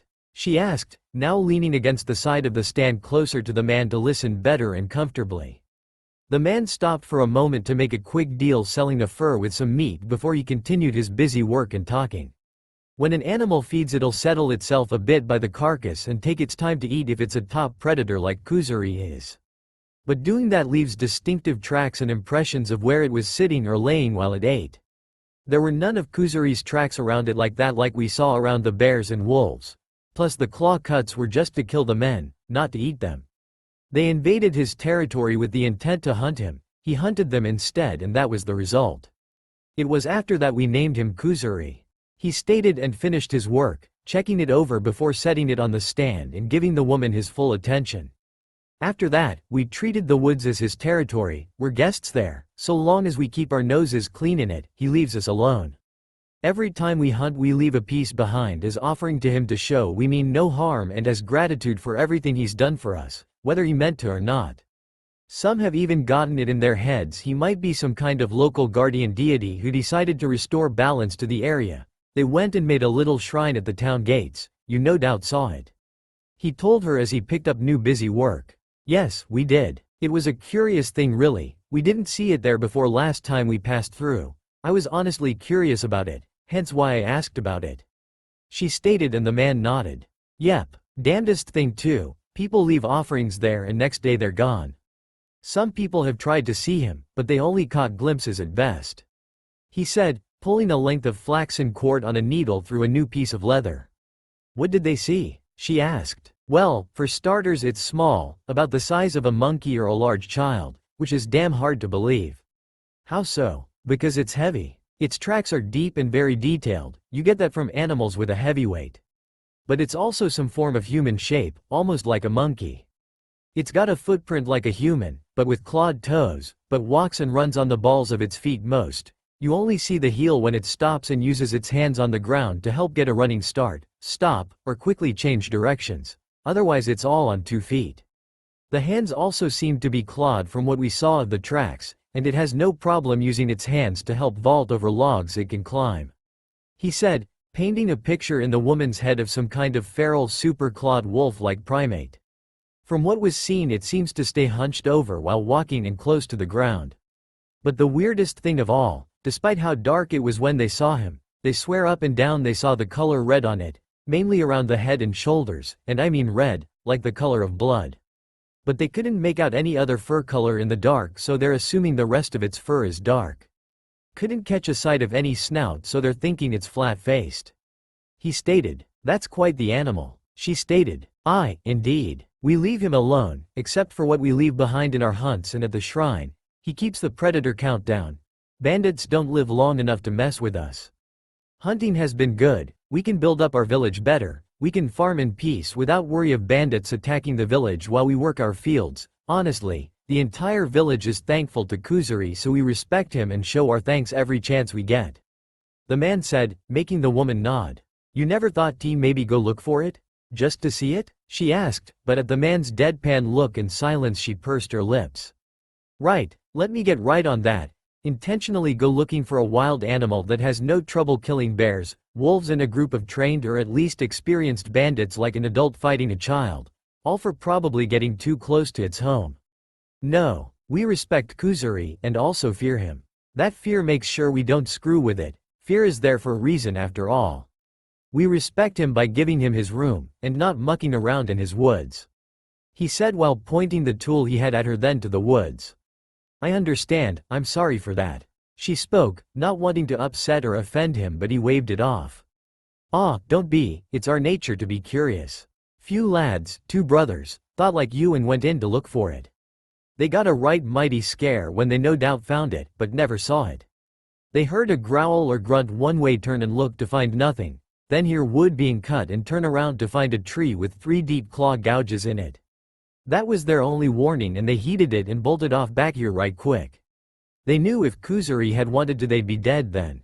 When the boys got back and told everyone what happened, their father bent them over and gave them both a whooping so bad right in the street they'd not sit down for a week, then their mother chewed them out right there for all to see and hear. Oh, my, she said, a bit anxious with the story until she heard the boys lived. Though their punishment was understandable given the circumstances, it was a bit funny though. You laugh now, wait till you hear the kicker. Both boys were over 16. They'd never been so bad embarrassed or humiliated since they were knee-high to their parents. The man finished and she was a fit of giggles thinking of 2 boys, almost men, being bent over and spanked by an older man and then chewed out by an older woman like they were both 6 all over again, and in public too. Aye, the lads learned, as did the rest of the children, not to go where you don't belong. They were lucky to be living after that stupid lark of theirs. He finished. Very lucky. Sounds like this entire town has quite the relationship and reverence for this Kuzuri. She said, aye that we do. Some of the shops made charms and trinkets out of it.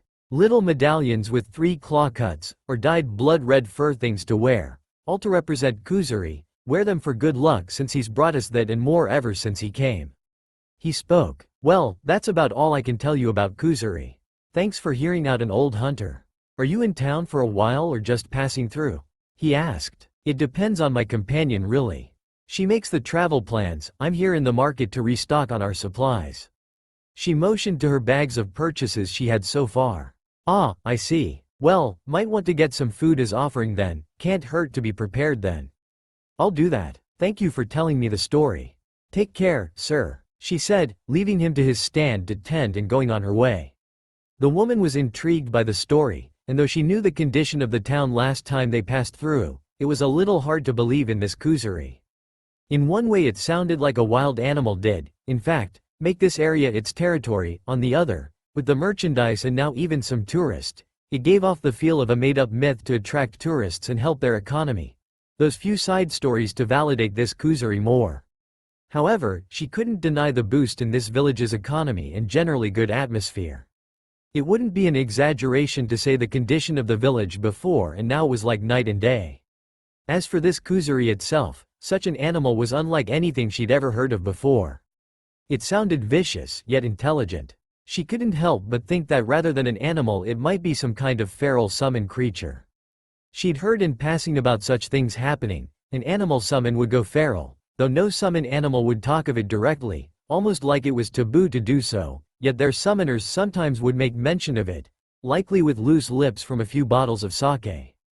However, not one mention of why a summon animal would go feral has ever been known, and if it was a true occurrence, then it was likely the reason would never be known to summoners or other humans. She sighed thinking of this matter. If it was a summon creature, then eventually the original summoning clan would either send their summoner or one of their stronger members to come handle it or even request the village their summoner belonged to in an official mission to handle it. Summon clan issues was dealt with similar to Shinobi clans, non-interference unless the clan seeks outside aid. But if it wasn't a summon creature, then what could it be? From what she learned it painted a dramatic picture of it, and if it was a naturally living animal, she scarcely wanted to believe there could be more of them out there, less so if this was a juvenile by any chance. She shook her head of such thoughts as she had to get back. She was finished shopping now, so she had to return. Likely they would be gone soon enough that it wouldn't matter knowing more about this Kuzuri or not. It was just a momentary, if interesting, distraction for her, nothing else. Thinking of it though, she was suddenly met with the image of her companion walking toward her. Her walk was with purpose and had urgency in it, a pig by her side. "Shizune, have you gotten everything?" The woman asked the now identified Shizune. "Yes, Tsunade-sama, is there a problem?" she asked, though judging by her fast walk and scowl, she had an idea. People were in the hotel showing a picture of us asking if they'd seen us. "We're leaving. Don't know why they're looking for us or for who, but we're not sticking around to find out." The identified Tsunade spoke as she and now Shinzune were walking out of the market. The dark-haired woman took a moment to seal all of the purchases, thankful they hadn't unpacked anything yet. "Which way will we be taking, Tsunade-sama? They'll be looking for us on the roads," Shizune asked. "The woods, we'll traverse the woodland for a while before coming back onto a road," Tsunade informed, but heard a slight intake of breath from her apprentice. "That a problem?" she asked. "Well, no, but there's something you should know about. I can't verify it 100%, but the locals talk of a creature they call Kuzuri that has made the woods around here its territory. It's killed off the previous predators, bandits that tried to go after it, and it's intelligent enough to give a single warning to trespassers without being seen to leave just from the stories I've heard. It sounds like a feral summon animal, to be honest." She spoke and the blonde woman stopped a moment to consider her words. Having a contract of her own, the slugs informed her, minimally at least, about feral summon animals, though not the why or how they become feral. If there was one in these woods, then it might become a problem if they encounter it. However, if they wanted to avoid their pursuers there wasn't much choice. "There's nothing for it. We'll only be passing through the woods, not looking for this Kuzuri. In and out, no trouble, we should be fine. If we encounter it, we'll deal with it as needed." Hitone said that was the end of it and Shizune sighed. "Yes, Tsunade-sama," the woman agreed, picking up Taunton, and they ran into the tree line, unaware of someone spotting them. The two women ran at speed through the woods, keeping attention to their backs and cursory attention everywhere else. If they were paying more attention then they'd have noticed sooner what was ahead of them. They were forced to stop when a loud growl resounded throughout the forest. Taunton was trembling in Shizune's arms already, and the two women had a look at what stopped them. Under 5 feet, 4.5 maybe, topped with a mop of red hair reaching past the shoulders to the chest. Biceps and shoulder blades in greasy locks and gnarled knots, tanned skin, blackened clothes from dirt, grime and other stains with rips, tears, and along each hem it was frayed or shredded. A heavy and pronounced bone structure easily seen, especially in the hands and feet, looking a size or two too big for the body they were attached to. Supporting those bones though was a mass of muscle too large and defined for such a small body. What really caught their attention though was the black claws in place of finger and toenails, sharp incisor teeth like fangs, 3 dark whisker marks on the cheeks, and then the red eyes with black slits. They stared at them while the being was slightly hunched over, placing a hand on the ground, sniffing the air, then blinking and tilting the head to the side confusingly. A child? Tsunade spoke, clearly confused herself. What was a child doing out here? Judging from his appearance he didn't come from the town, so why was he out here by himself in the woods? Then there was the fact that his appearance could scare off wolves. Shizune, on the other hand, was looking at the boy curiously. She was taking in his traits and had a nagging thought she didn't connect quite yet. He seemed familiar in a way, like she should recognize him but wasn't. However, her musing over it was cut short as she saw the child approach, using his hands to the ground for a few cautious steps towards them, continuing to sniff the air, almost like an animal. Exactly like an animal. Tsunade-sama, I think this might be. Her attempt to inform her master of her theory was cut short by a new voice. One that had the boy on the defense. Sneaky Tsunade, running off into the woods thinking we wouldn't find you. Unluckily for you, someone noticed you're leaving and practically threw a fit of someone coming into the woods like you had. When we heard your description we followed, lucky us. The voice stated, and appeared a man in dark clothes with a long coat, his face shadowed by a hood. I don't care for theatrics, so I'll plainly state myself. I represent a client you've racked up a rather large debt with, one who's willing to pay half your debt's worth for our services to bring you to him.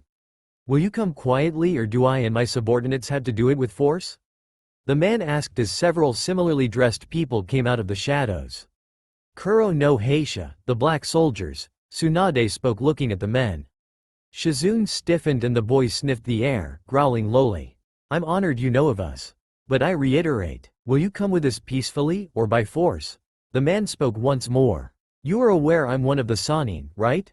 Besides, who would pay half my debt's worth just to bring me to them? Surely I'm not worth that much over a debt to earn paying out a half more to bring me to them.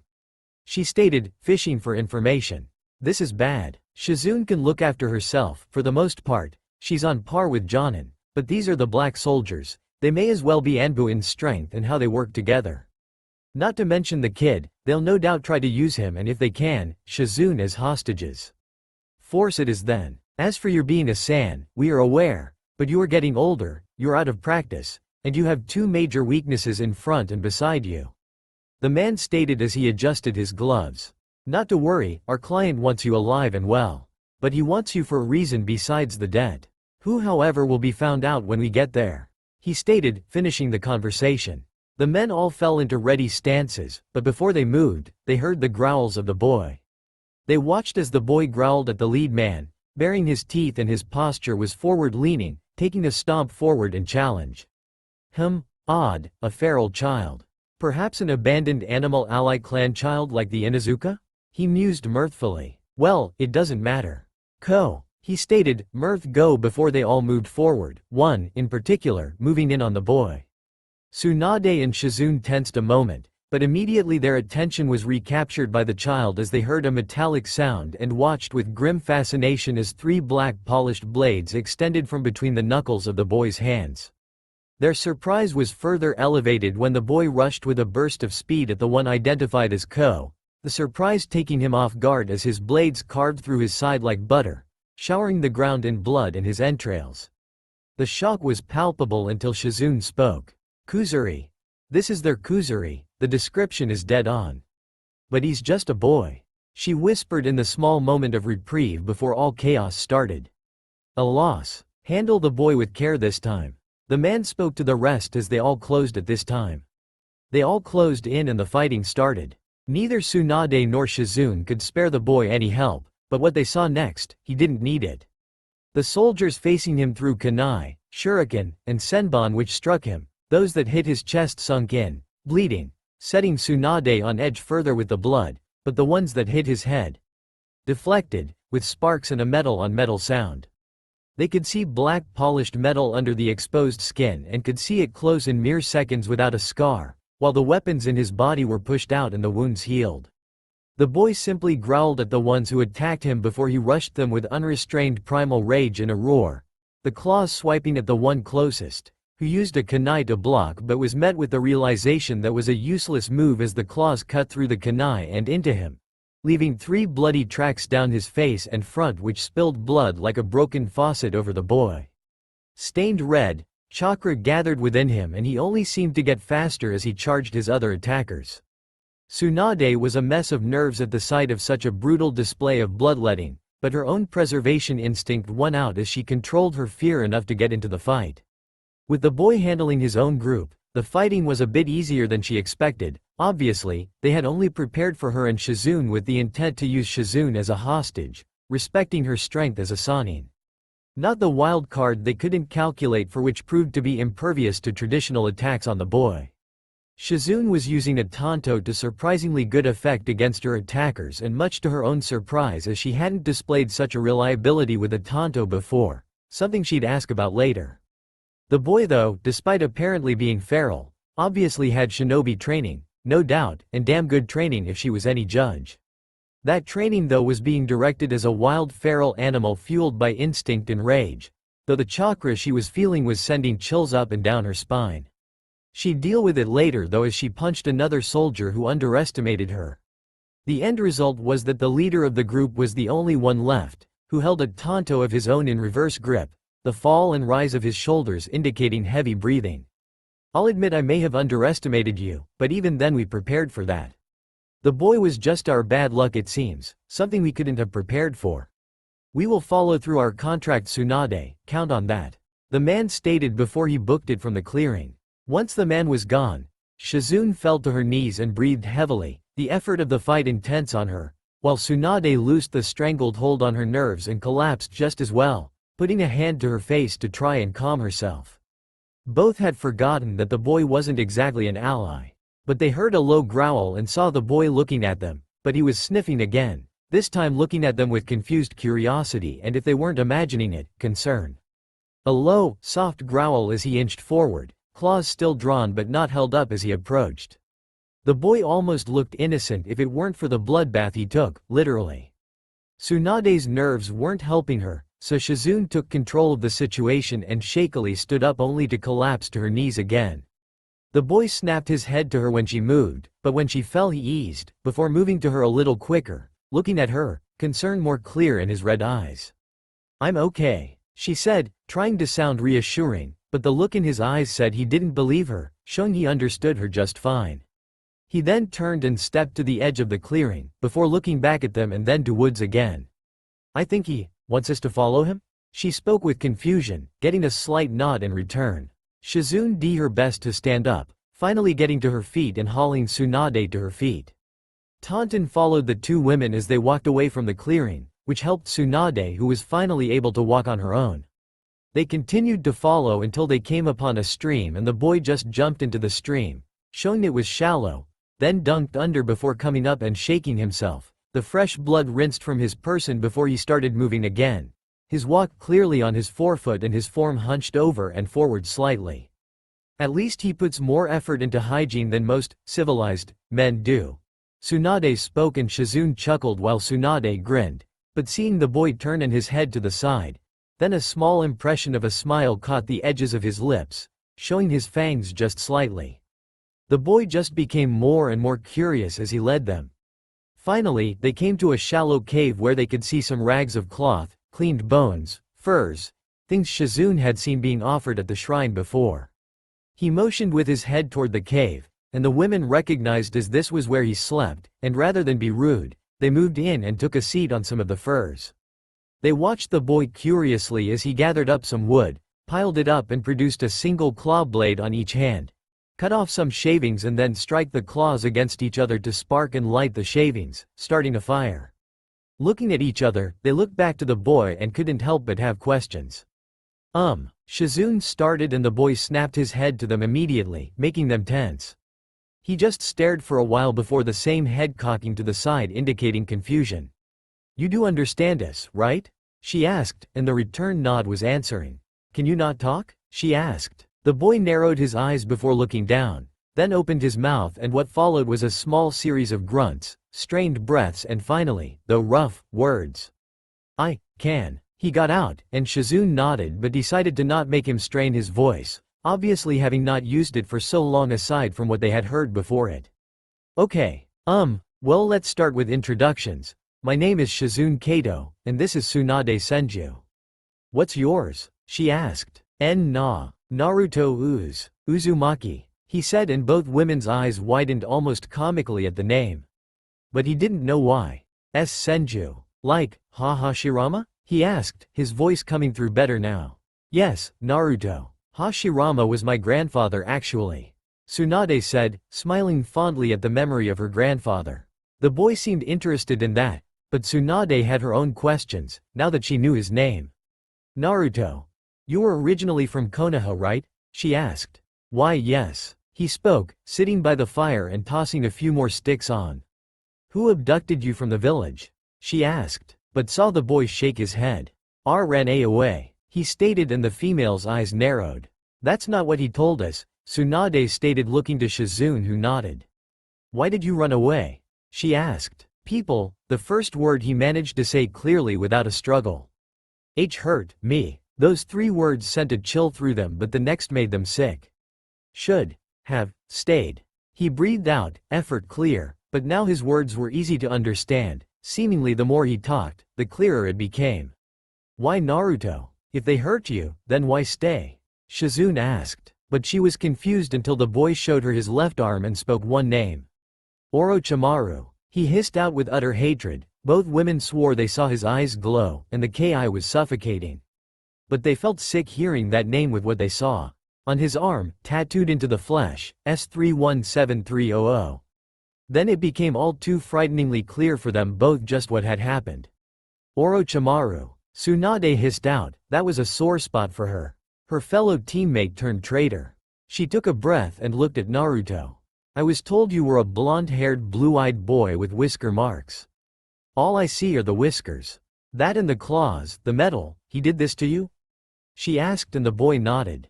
For how long? She asked. How long, since gone? He asked. As of today? Just a little under 2 years. The people in town said Kuzuri came about 5 or so months ago. Shizune spoke. Year and half. He huffed out through his teeth, realizing he'd been captured for now. Caught me. The first day, away. A year and a half held captive and experimented on. By Kami, and now half a year alone in the wilds? She spoke. First. Few months. In wilds. Cloudy, hazy. He stated, and the women understood. He'd only gained his full mental faculties back months ago. Who told you about me? He finally asked. Jiraiya of the Sannin, he's the spymaster for Konoha. He and several others have been out looking for you. He told us you were abducted when he found us and spoke to you. Asked us just to keep an eye out. Said they found a trail leading out toward the east of the village. Shizune stated from memory of the meeting with Jiraiya many months back. Naruto, however, shook his head, taking a deep breath. Left west. Left a note for Gigi. He stated, able to finally get more than 2 words a time out now. Gigi? Shizune asked. Hokage, Naruto answered simply, and both women giggled a little at that. However, that giggling stopped when they processed his words. Something about this doesn't smell right. Tsunade spoke, looking to Naruto. Naruto, do you mind if I use a jutsu to check on your health?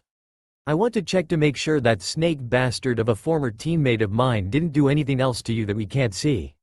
She asked. Naruto looked apprehensive, but after a few silent minutes, which they gave without question, he nodded and stepped forward, albeit with a visible tremble.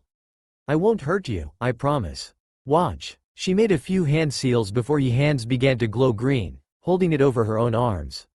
This is medical ninjutsu, used by healers. See, isn't hurting me. She spoke, letting him see, and he nodded. She smiled softly at him to help ease his worries as she ran a hand over each of his arms before scanning the rest of him. Tsunade-sama? Shizune asked. Just a moment, Shizune. She spoke, getting up and moving around the boy before she found something. Not what she was looking for, but it was just as bad considering. Shizune, a hand please? She asked, and the woman nodded. However, she saw exactly what Tsunade wanted her to see. Through his clothes, they could see the gentle glow of a sealing array on Naruto's back under the influence of the jutsu in her hands, an array that branches upward revealing a seal on the back of his head. Tsunade-sama. She spoke, her tone even but her expression showing her concern. Tsunade nodded and sighed, but hid her shock. Naruto, we found something on your back and head. It's a seal, with your permission we'd like to release it, but it may hurt or even knock you out if we do. The seal seems to be some kind of restraint. She asked and Naruto grew panicked, then gave an impatient nod. Do it. He huffed, his breathing labor after the small intense panic. Alright then, just hold still. Tsunade spoke, placing her green glowing hands to both seals. She channeled chakra into the seals and breathed out before molding said chakra and twisting her hands.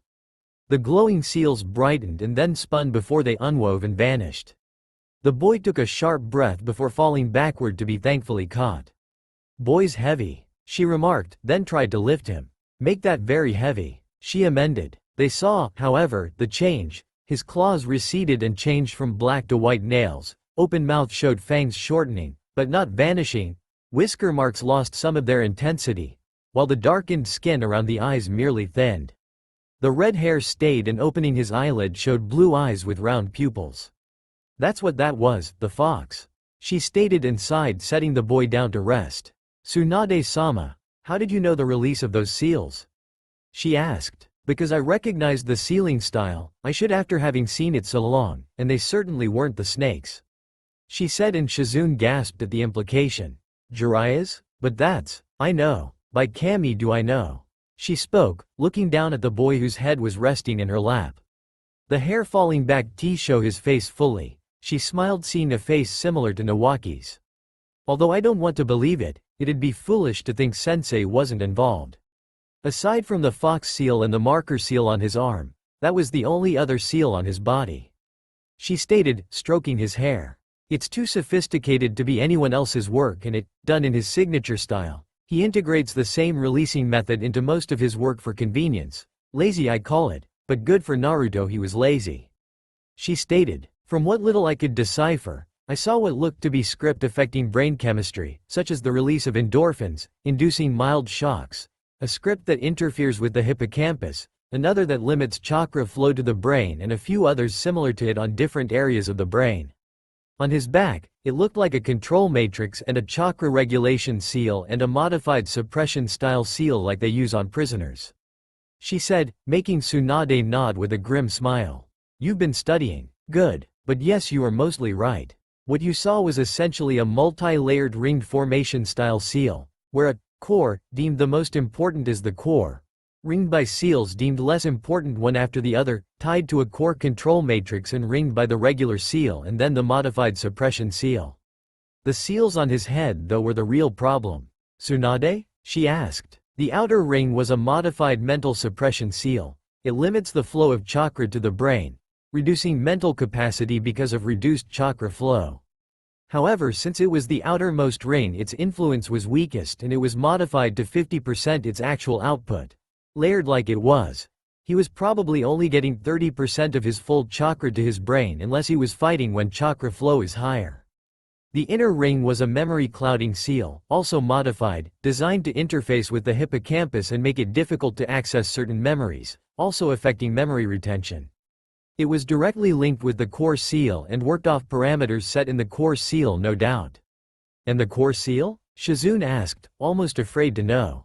The fabled and truth be told, bullshit, loyalty seal, Tsunade revealed and Shizune was at a loss for words.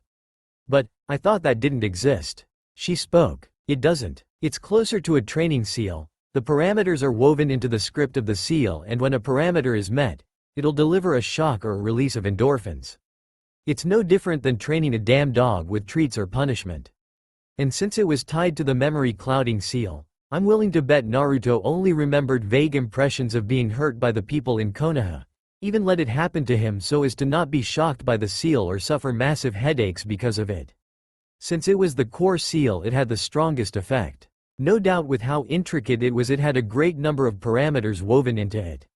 But if that was the case, then it would effectively train him into being loyal, obedient and a baseless believer in whatever the parameters demanded, and that he wouldn't be able to associate what went against the parameters like bad memories to new experiences, nor do the thinking he needed to make that connection in the first place.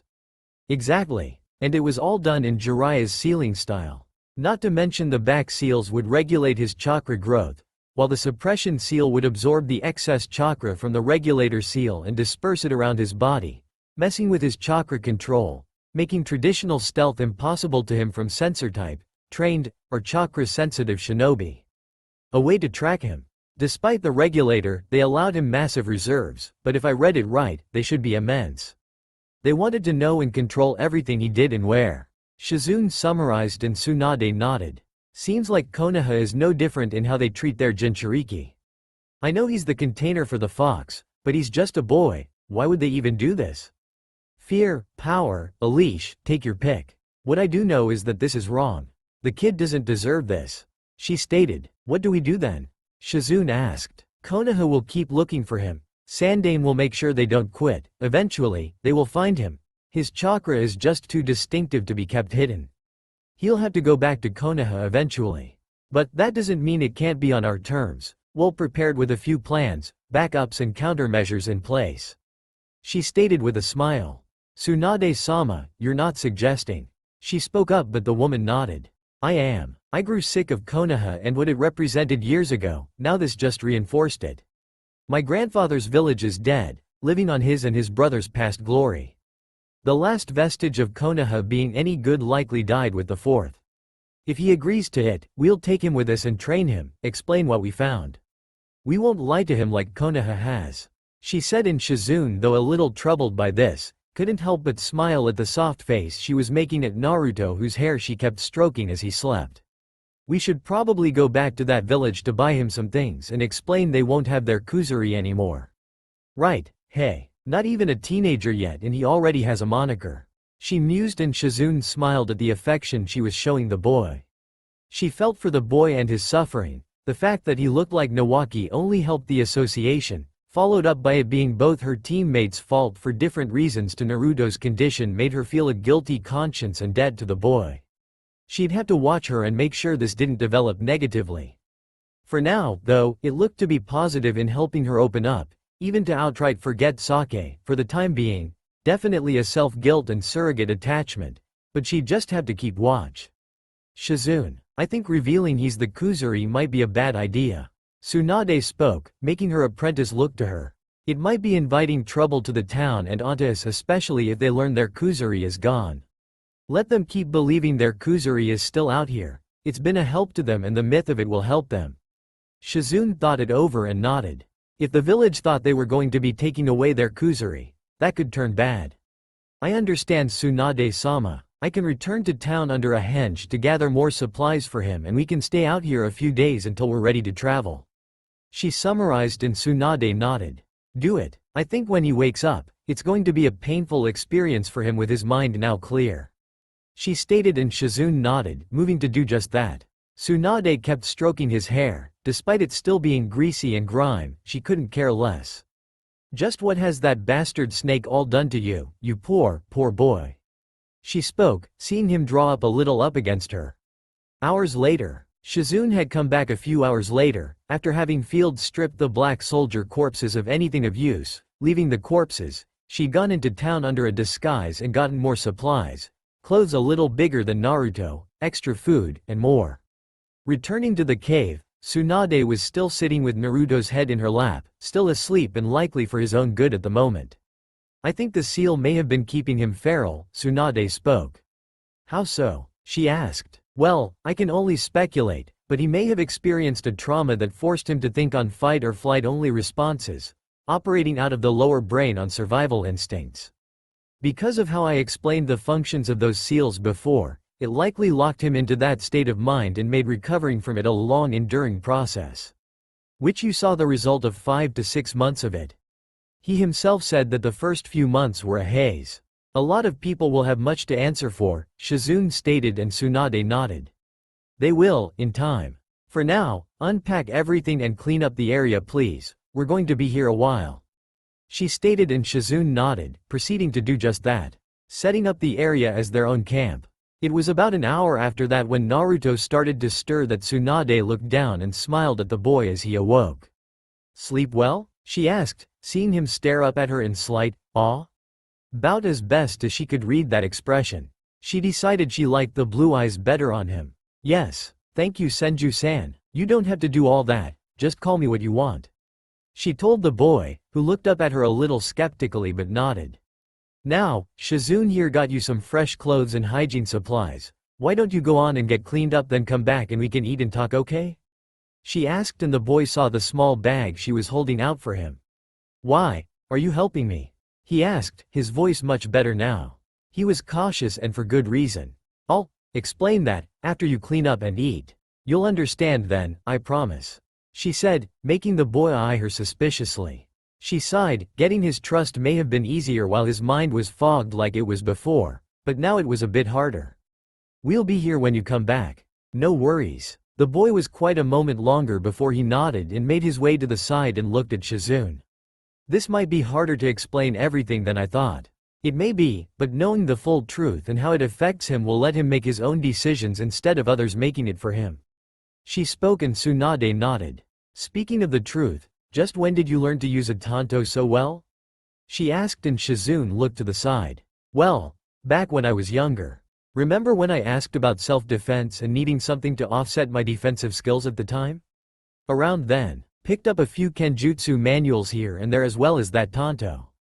Just kept practicing it ever since," she stated, and Tsunade hummed. "Not bad, and seeing as how you put it to use, I can't fault you for it. Ever thought of expanding on those skills?" she asked, and Shiuni nodded. "A bit, but mainly I just worked on bladecraft. Having proper technique over flashy power was best." "Indeed," she stated, and noticed red from the corner of her eye, turning to see Naruto coming back. This time though he was completely clean, and now she could have a better look at him. Although there seemed to be some effort, he stood at 4 feet 10 inches, a little tall for his age, while when she carried him earlier she guessed he was over 400 pounds easy. Likely because of the metal in his body, her scan revealed. He was tan, but blemish-free, with a young smooth complexion. His only marks were the 3 whisker marks on his cheeks and the number on his left arm. His fingernails and toenails were white and round, and clean now. His hair was a brilliant blood red that laid flat and straight but flowed back, with only some of it laying on the sides of his head, framing his face. He had no bangs, coming down to mid-chest length. His eyes had darkened skin and a thin line around his eyes which made his blue eyes pop and seem so intense. Body-wise, like they had seen before, a very pronounced skeletal structure that could be clearly seen, especially the hands and feet, but also in how wide he was in the shoulders and overall definition. Now that he was standing straight, they could see his musculature was very well developed and defined, which made sense if he was carrying so much weight in metal in his body. With his healing, it was a natural boy response in order to carry all that weight.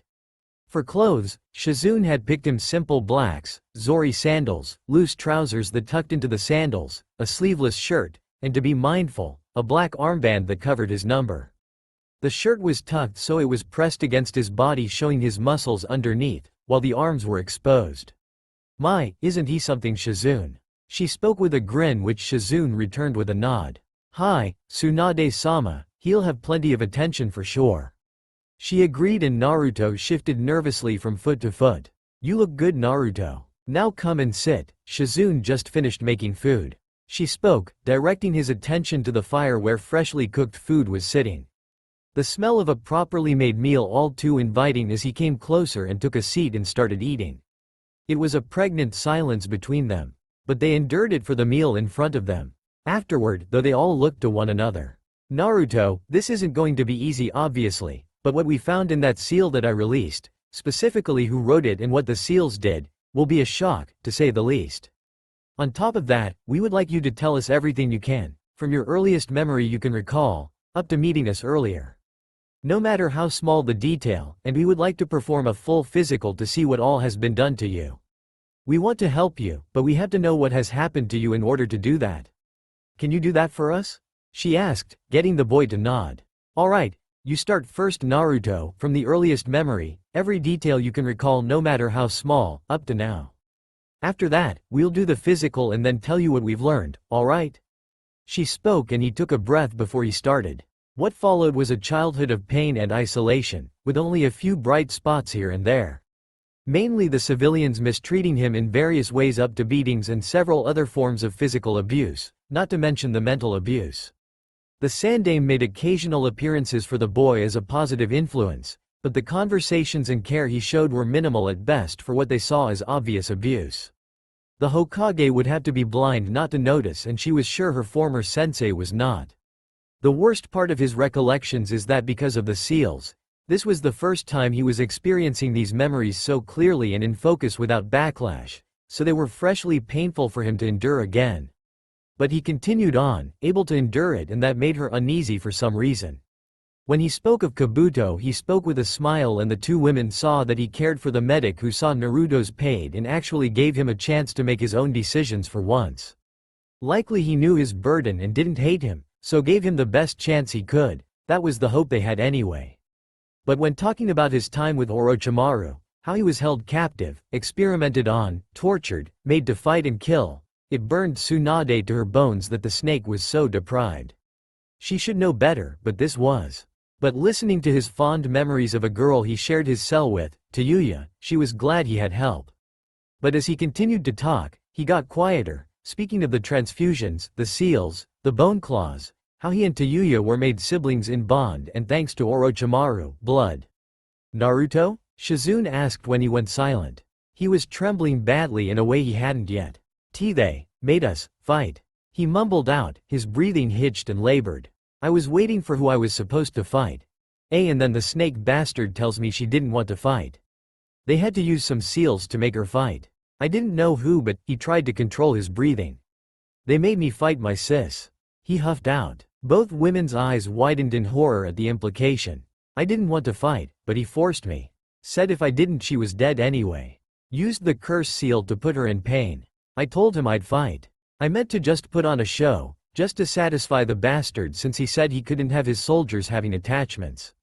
I was going to let her have the killing blow on me. He broke, tears trailing down his cheeks. But then she stopped and smiled at me, when I was already moving in with my claws. I watched as the light left her eyes. I killed my sister. He wailed finally, breaking down into pained wailing sobs, the full realization and pain finally hitting him. Tsunade moved and pulled the boy into a hug, letting the boy bury his face in her shirt as he sobbed. He held onto her for dear life, rocking back and forth letting him cry it out. This boy was more broken than she was. She felt shame for letting her pain and grief control her when this boy went through so much worse. Then there was guilt that her teammates and sensei were responsible. No doubts on her former sensei anymore. Shizune was rocked as she heard the entire story. She knew the seals likely helped him block out the pain, but to experience so much even then and keep moving. To be forced to kill your own family. She wasn't one to typically let her emotions get the better of her, but she felt anger like she's never known before. Meeting eyes with her master, they spoke in a glance and nodded. They looked back to the boy and allowed him the time to cry it out. Naruto eventually started to settle before he went quiet and fell limp. Crying himself to sleep. Picking him up, an effort on her part that made her tap into her super strength. She set the boy down to lay on the ground flat. Shizune, get the sake. She spoke and Shizune nodded. Handing her master the bottle, she looked at the boy before biting her lip. Master, may I? She was cut off as the bottle was thrust towards her. She took it without question and took a drink before passing it back.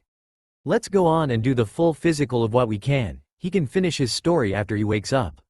Kami knows after we're done I'm downing the sake by the bottle till we're out.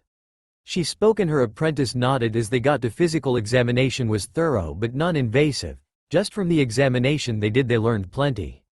Thankfully he woke up after an hour and let him finish what little was left of his story. Speaking of the rage and haze he woke up to, vague impressions of things until he came to in the woods out of his deeper feral haze, to the state they found him in. Life story out of the way. They explained about the seals they found on his back and scalp, their intended functions and what that meant in relation to him. So what you're saying is that since I didn't have a blank period and a before and after from where I had a sporadic change, that the seals were applied since before my earliest memory? He asked, his pain and anguish being supplemented with new anger and budding rage all his own.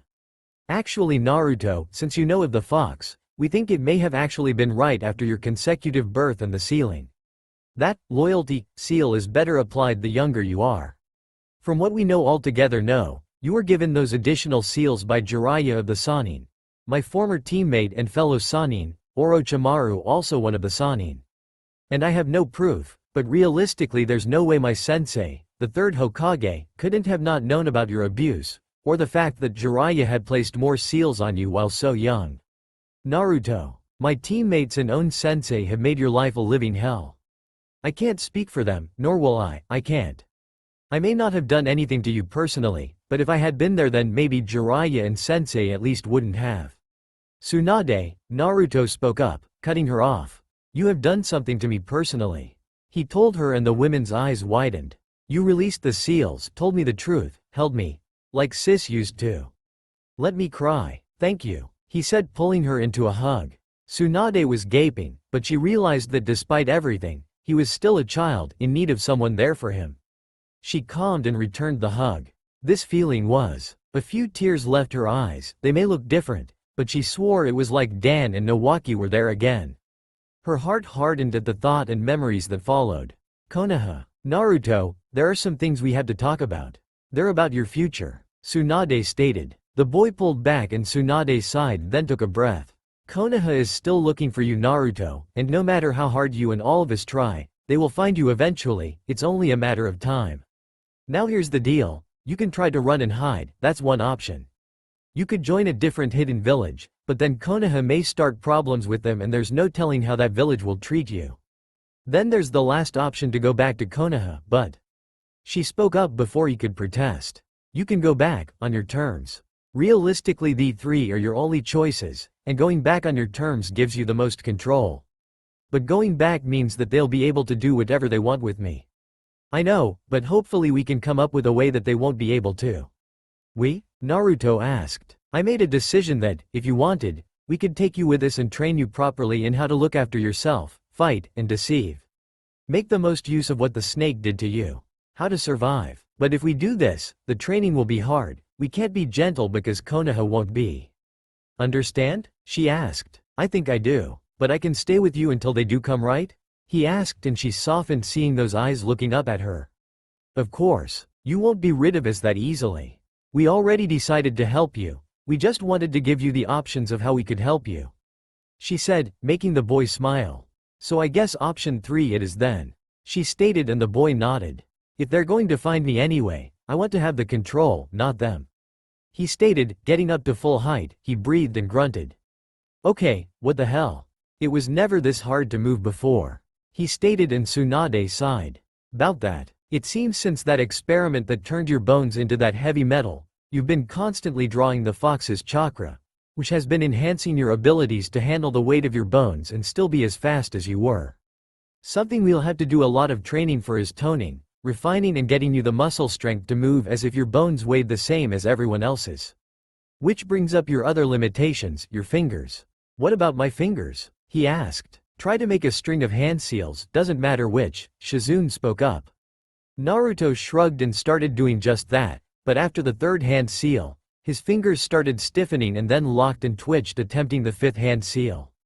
That, because your bones have been enlarged, that also means your fingers are bigger, as are the joints, and tighter ligaments and connective tissue. Your skeleton is essentially an adult skeleton structure, only at age 10. Which is good for you. How is this good? I just lost most of my ability with ninjutsu. He growled, showing a short fuse staring to form in his temperament. Not lost really, just needing to be adapted. But we can work on that. The reason why it's good, is that while we get stronger the bigger our muscles are biological, in your body. A lot of strength comes from how much of the area of your bones your muscles can be attached to, surface area. In your case, you have more surface area on your bones for your muscles to adhere to carry your weight. If your bones were the same size as they were before, you might not be able to carry your own weight without the fox at all. Understand? She spoke and the boy paled. Total reliance on the fox. No thanks. Fine. Anything else? Well, obviously you'll see that this makes you slower, but you have an advantage. Seems that your bones weren't the only thing changed by the metal. The iron in your blood has changed to this metal, your nervous system is laced with it, It's essentially laced throughout your entire body as a part of you, though it's only obvious in your bones. The rest of your body it's bonded in a way that it's not like metal anymore, like adding power drink mixed to water. Got it? At his nod, she continued. The side effects are quite surprising. Your reflexes are faster and sharper thanks to your nervous system being a superconductor for your electrical impulses. Your blood can store more oxygen than previously capable, just to name a few. But the best side effect aside from the claws that can't be taken from you is the properties of the metal itself. Tsunade stated. What do you mean? It's heavy as fuck, makes me indestructible as far as we can tell, and I had to be tortured to get it. He growled and the women looked at each other. Apparently, he inherited this to Yuya's mouth they'd heard from him about. Something to work on. Well, the fact that the metal is chakra conductive. Normally the best conductor of chakra is your own body hands down. However, this metal seems to amplify your ability to channel chakra past that limit. This should help in molding and move your chakra around your body faster and more efficiently. Essentially, while your body is slower, your reflexes, mind and other abilities are enhanced thanks to the metal despite the limitations it has. Then there's your healing. Far as we can tell, your healing doesn't depend on your chakra. It's a function of your biology, your body, now, and it's always on. So you could be with 0 chakra and still have that healing factor working for you in your favor. The way it heals you too allows you to recover and enhances your stamina, as well as lets you push yourself and ignore your limits so long as you can take the pain. She stated, getting it out there. Obviously you noticed the enhanced senses. We still don't know what all you are capable of, but we have TC in training. Understand? Yeah, so what now? He asked. Now, we rest. You made your decision and understand it. After we get up we'll leave and start your training. She told him, and after the last 24 hours, they could all use the rest honestly. Each took to an area to lay down it, and thought of what lay ahead of them. 2 years later, Shizune sighed in relaxation as she walked down the street of town they had arrived in just days before. She couldn't help the sigh even if she wanted to, simply because she honestly had so little to worry about now. Picking up her little brother years ago may have been the best thing for Tsunade and herself honestly. Little brother because that's honestly what he grew to be in her heart. Sure, the first half year was a vision of hell, between his nightmares, which had become frequent and extremely vivid in the week following the release of his seals, vivid to the point of night terrors. Pair that with his instinctive reflex to produce his claws and unconsciously hurt himself, the blood would then send Tsunade into hysterics due to her hemophobia. Typically she'd have to snap Tsunade out of her state because she was the only one who had the strength and ability to heal rapidly to get in close enough to calm him. That had worked as a kind of shock therapy for her master, who quickly built up the tolerance to her phobia when it mattered to Naruto. His pain in his nightmares she felt outranked her own and found a way to at least deal with it for him. She felt bad for Naruto. His nightmares might not be so bad if they hadn't had him describe everything he remembered from day one for them. But in a way it was better. Fresh wounds can be cleaned and stitched back together after all. The scar after would be small and easier to manage. They helped him through his various traumas. None were easy to deal with as they would be crippling and career-ending to other shinobi in a psych evaluation. Unfortunately, Naruto didn't have that luxury. But in helping him to deal with his issues and the tolerance she built up to blood in relation to Naruto, Naruto actually helped her get past her own issues with blood, though that didn't solve everything. But for Naruto, his biggest trauma was obviously being forced to kill his own sister, a sister he accepted in bond, and made stronger in blood, the first true blood family he had. The two women wanted very dearly to find the snake's parents and sterilize them both before they ever had him to speak of the things they wished to do to him for what he did to Naruto with just that act, not to mention everything else. His being feral in the wilds was actually therapeutic by comparison, and let him find comfort in nature when he felt the need to be solitary. His mental trauma and issues aside, after they had established a plan they left the woods and the legend of Kuzuri to that village and headed west. Far, far west, almost to the other end of the continent. Every step of the way they focused on adapting his old training to his new limitations, figured workarounds where needed. His fingers and inability to string hand seals one after another was a loss, but they taught him to learn the way each hand seal molds chakra, memorize it and try to mold chakra the same way without hand seals or between hand seals, since his limit was 3, maybe 4 hand seals before his fingers locked up. It took a while, but the boy figured out the trick to basically making a shorthand version of hand seals and chakra molding for jutsu that he could use for longer strings of hand seals until he could practice a jutsu and cut down the seals needed. Something all shinobi did. But he'd have to shorten it to his shorthand seal and then 3 physical hand seals, and that wasn't easy with any of the stronger jutsu that mattered, though he got the basic jutsu down easily. Still, this wasn't perfect and did limit his ability with ninjutsu, hence why they traveled west.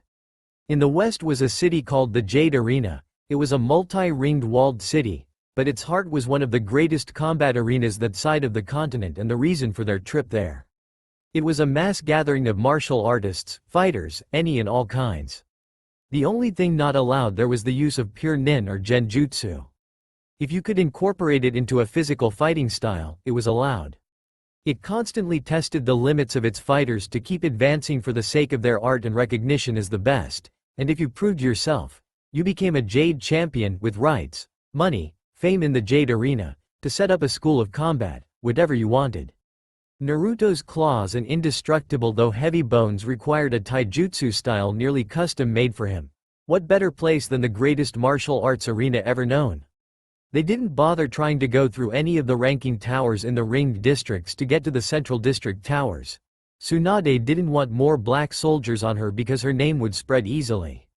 They were able to find someone when they started searching for a claw-like weapon style, and soon he was learning the leaping tiger style. He had some problems learning it due to his weight, but proper muscle conditioning and a secondary style of the iron palm he trained in helped with that. They didn't reveal his claws to anyone there, but they picked up the necessities, grabbed any manuals for the styles and other techniques they could before taking off. They managed to combine both styles, cut out the useless bits he didn't need and then rebuilt it for his needs, renaming it the Moko Ken, the fierce tiger fist. It made use of all of his strengths, and covered as many of his weaknesses as possible, though it did have an effect of letting Naruto tap into that other side of himself, the Kuzuri, if he lost himself in the moment. The interesting thing though, it wasn't even Tsunade or Shizune that made them their money to live on, that was Naruto. Tsunade had gotten herself into a pickle in gambling one night and Naruto wondered what the big deal was. She had him play her turn, how much worse could she lose? Sure, she didn't gamble for money, but the gambling itself. But on that one turn, full stakes, Naruto swept through with a win. Deciding it was dumb luck, they tried it again, the same results. They left out of there richer than they left and an idea formed. Play every casino and gambling den they could, take a hearty chunk out of their asses, then skip town. Shizune had started paying back the debts Tsunade owed and in just 8 months, managed to clear her debts, though that didn't stop Kuro no Heisha. The black soldiers hadn't shown up for a while until they came back 4 months after their first encounter. Needless to say, those fights had been harder, but Naruto's training wasn't for show. They came back a few times more, but the attacks became less frequent after that, but they didn't stop. They cashed in the bounties of those they killed, and between bounties and gambling, each of them had more than healthy finances. Naruto's training continued. He learned everything they threw at him and more, but it didn't seem to matter what. He kept progressing despite any obstacle he hit. Though when they taught him shadow clones, that had taken the training to a new level. But the biggest obstacle was his body. Getting strong enough to handle his own weight was a big problem, but constant conditioning and high-strain endurance training saw improvement easily. Chakra control came both difficult and easy. The actual control was harder due to his reserves being so large, but easier since he had no restraining seals limiting his ability to control his chakra. Easy because channeling his chakra was child's play with his amplified ability to do so. Harder because it was easy to overload the effects into absurd thanks to that same amplification of his metal-laced body. He had the walking exercise down, so they moved on to more difficult ones for him. Some only he with his healing could perform. Roughly the training, while difficult, had the desired effect. But the really surprising bit was that over time Naruto helped Tsunade heal from her own problems as Naruto dealt with his. Shizune wasn't excluded either as her own, though she felt they were small. Issues over losing the last of her family and not having a place to be, was seen too. They had bonded and had a tight connection together. While they were like siblings, Naruto and Tsunade formed a mother-son relationship, which she honestly expected seeing as neither had the other. The past 2 years had been quite the adventure if she said so herself. not to even mention some of the trouble they got into during those 2 years. Hello, Shizune. That voice coming from behind her was familiar, but it etched a deep frown on her lips across her face. She came to a stop and pulled up a smile though as she turned around with Taunton in her arms and gave the man a curious gaze. Hello, Jiraiya-sama, what can I do for you? She asked the toad sage. Is something wrong? You seem pretty deep in thought and your smile is a bit strained. The white-haired man spoke, spotting her false smile as is. She internally cursed herself. Was her distaste for the man so blatant her usual fake smile crumbled so easily? She frowned and sighed. I'm sorry, it's just. She trailed off and the spymaster nodded, holding up a hand to stop her. It was amazing how using one of Naruto's little tricks to let people make their own assumptions worked. I understand, Shizune, dealing with her isn't easy. You ever thought of finding a good massage parlor and treating yourself to relieve stress? He said with a grin. Shizune's brow was twitching violently at the implication but she let it slide. Anyway, what can I do for you, Jiraiya-sama? She asked. I'm actually trying to find you 2 specifically. Or 3 rather. He corrected and her suspicion was confirmed. Time to start the plan. Ah, our patient, of course. Follow me, she said, setting down Taunton who ran ahead. Patient? The man asked, his voice a little dubious. Yes, we found him 2 years ago in deplorable condition. We took him with us in order to treat him to the best of our ability. She stated as they followed Taunton who led the way to her master. Describe deplorable condition for me please. Well, to put it frankly, not fit to be left alone for even 5 minutes. She stated, to give the man an idea, though still vague. I'm sorry, but I don't wish to describe more in public. Tsunade-sama will be more than happy to explain more once we reach her. Of course, is he okay though? The man asked. It did sound genuine. Physically, he's fine, but please, be patient. She advised and he nodded as the pig turned into a restaurant. Letting the exiting people out, they then followed and easily spotted a large-chested blonde with a mark on her forehead and redhead sitting opposite in a booth staring each other down. Taunton sitting on the floor looking between them both. Is that? The man asked and Shizune nodded. Yes, our patient, Naruto Uzumaki. She stated, walking over. Shizune, you mind taking the brat elsewhere for a little while? My last nerve has about had it with him. She muttered through gritted teeth at a throbbing vein on her forehead. Don't have to tell me twice, old hag. The boy spoke out, dodging a swipe from the woman as he slipped out from the booth and walked over to the younger of the 2 women. Jiraiya could see in clear detail the boy that stood before him now. He wore a white sleeveless shirt that hugged his form but didn't reveal definition. Blue loose trousers secured by a thick belt with what looked like a blank forehead protector plate for the buckle, polished. The shirt was tucked into the pants, and the ankle of the pants was tucked into high-top dark brown Zori sandals. The thigh of each leg was bound with white bandages and allowed for a thigh holster to be placed. On his belt he had several pouches, some were just simple scroll holsters. On the back of the belt at a 45 angle was a simple tanto. On either arm though, the middle of each forearm was a wide, black sweatband. His clothes were clean-cut but spoke simplicity. His dress was perfectly symmetrical though. On the other hand, the clothes did not make him, his own body did. The sleeveless shirt showed off the most defined and pumped arms he'd seen on anyone under 20, which were attached to wide shoulders, muscles building to his neck. The low cut of the neckline showed a fraction of the muscular development of his torso. He was 5 feet 1 inch easy, and ripped, not ripped for his age, but ripped. But what caught his attention other than that was his face. Crisp and sharp blue eyes ringed by a thin black border of skin around the eyes. Thick whisker marks, long, straight red hair pulled back into a ponytail at the nape of his neck, slightly pronounced canines and subtly pointed ears. Most of all though was the red rhombus diamond on his forehead, identical in shape to Tsunade's own yin seal. That was a serious matter he'd be discussing with her. The other changes though from the little blonde spiky-haired boy he remembered seeing a few times. Once the boy left with Shizune, it was just Tsunade, the pig, and him. You here to take him off my hands then? She asked, raising a hand and calling for sake. Jiraiya sighed, disappointed in his teammate and her problems that she hadn't handled. Depends. It may have been before but Shizune tells me he's your patient. Mind enlightening me about that? And his change from wiry short blonde scrapper to the red-headed feral brick wall with your yin seal. He inclined as he poured themselves 2 glasses of sake from the bottle that was delivered. If you want to talk about the changes done to him, talk to Orochimaru. She spoke, making the man choke on his sake. Oh, Orochimaru, he spluttered out, and she nodded. How is that possible? He was the one who abducted him, best as we can figure anyway with his memory shot to shit as it is. She stated, and Jiraiya sighed.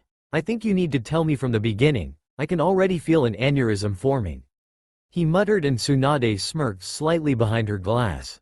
There was a thought worth looking into. Well, found the brat 2 years ago, feral as a wild animal. She started, describing how they found him, how he was aggressive and violent, but they recognized his whiskers and eyes and took the time to get through to him.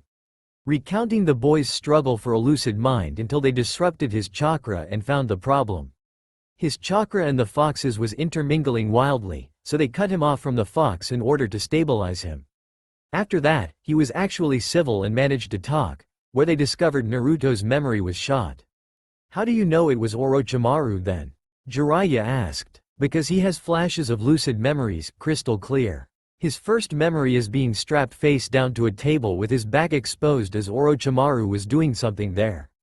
Glimpses he caught of him gave him enough description to match him. As for what he was doing, he said something about unleashing his potential. My guess is he was applying a seal, because then he felt a lot of pain, a surge of chakra, and what felt like lightning shooting through his head before he blacked out. She recounted and saw the subtle signs of hidden panic in Jiraiya.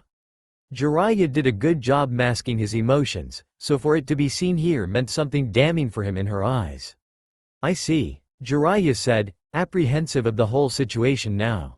Did Orochimaru release the seals he placed after his birth? If he did, that wasn't good, but then why was the boy's memory shot? What else can you tell me? He asked, deciding he needed more information. Well, not too much, at least from the brat's perspective. He was heavily traumatized, and the mental damage is creating a block to the traumatic memories. Most of the things he clearly remembers are the better parts of his life, lucky little brat. But the worst memories come in nightmares.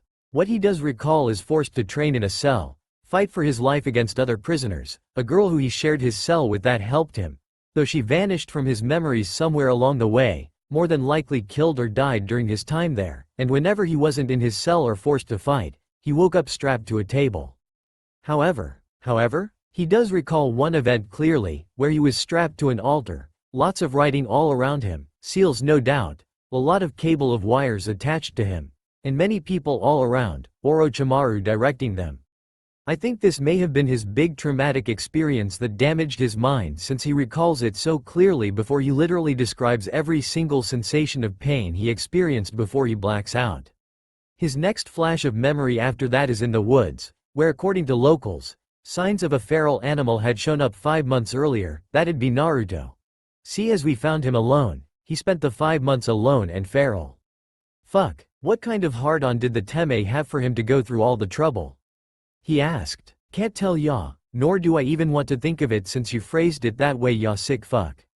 He winced at that one and didn't deny that he worded that one epically bad. What I can tell ya is what's been done to him, how I treated him, and pretty much my professional opinion of how to proceed from here on. Hang on, you said something about a seal on his back, that you think Orochi Teme put there. Was there? He asked. No, the only seals on him are the fox, the one on his arm and the one I placed. She stated. His arm? He asked. He didn't see anything on his arm, but then remembered his forearm sweatbands. Orochimaru intended to keep him. He marked him with a subject number on the underside of his left arm.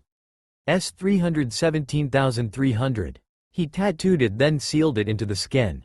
I haven't been able to remove it, and he's extremely self-conscious about it since it makes him feel like property, so don't bring it up. She snarled, pointing at the man who raised his hands to placate her. Anyway, I'm not a fan of repeating myself, so here. She dug into a bag by her and pulled out a small tied-off the journal. My total analysis, diagnosis, treatments thus far on his being. Take that to Sensei when you take him with you. You want to get rid of him? Jiraiya asked. He's a good kid, but he brings up too many memories. She stated and took a drink, making the toad sage frown. Fair enough, I suppose. He spoke more to himself. Mind giving me some cliff notes on his condition and the seal you put on him then? He asked. TCH, fine. She took another drink and sighed. Essentially, the healing factor he had as an Uzumaki in the fox's container has been amplified and altered. It's a function of his biology independent of his chakra and near instant. His entire skeleton has been transformed into an indestructible metal alloy that makes him weigh, at current 513 pounds, hence why he has so much muscle mass just to carry his own weight. She said and smirked like the cat that ate the canary when she saw him gaping. I haven't even told you the kicker yet. Whatever Orochimaru did, it fucked up his and the fox's chakra that it destabilized and fluctuated wildly. So I had to redesign my yin seal to create essentially a skin-deep Fuinjutsu-based chakra network that coincides with his own internal chakra network, that's connected with the fox seal.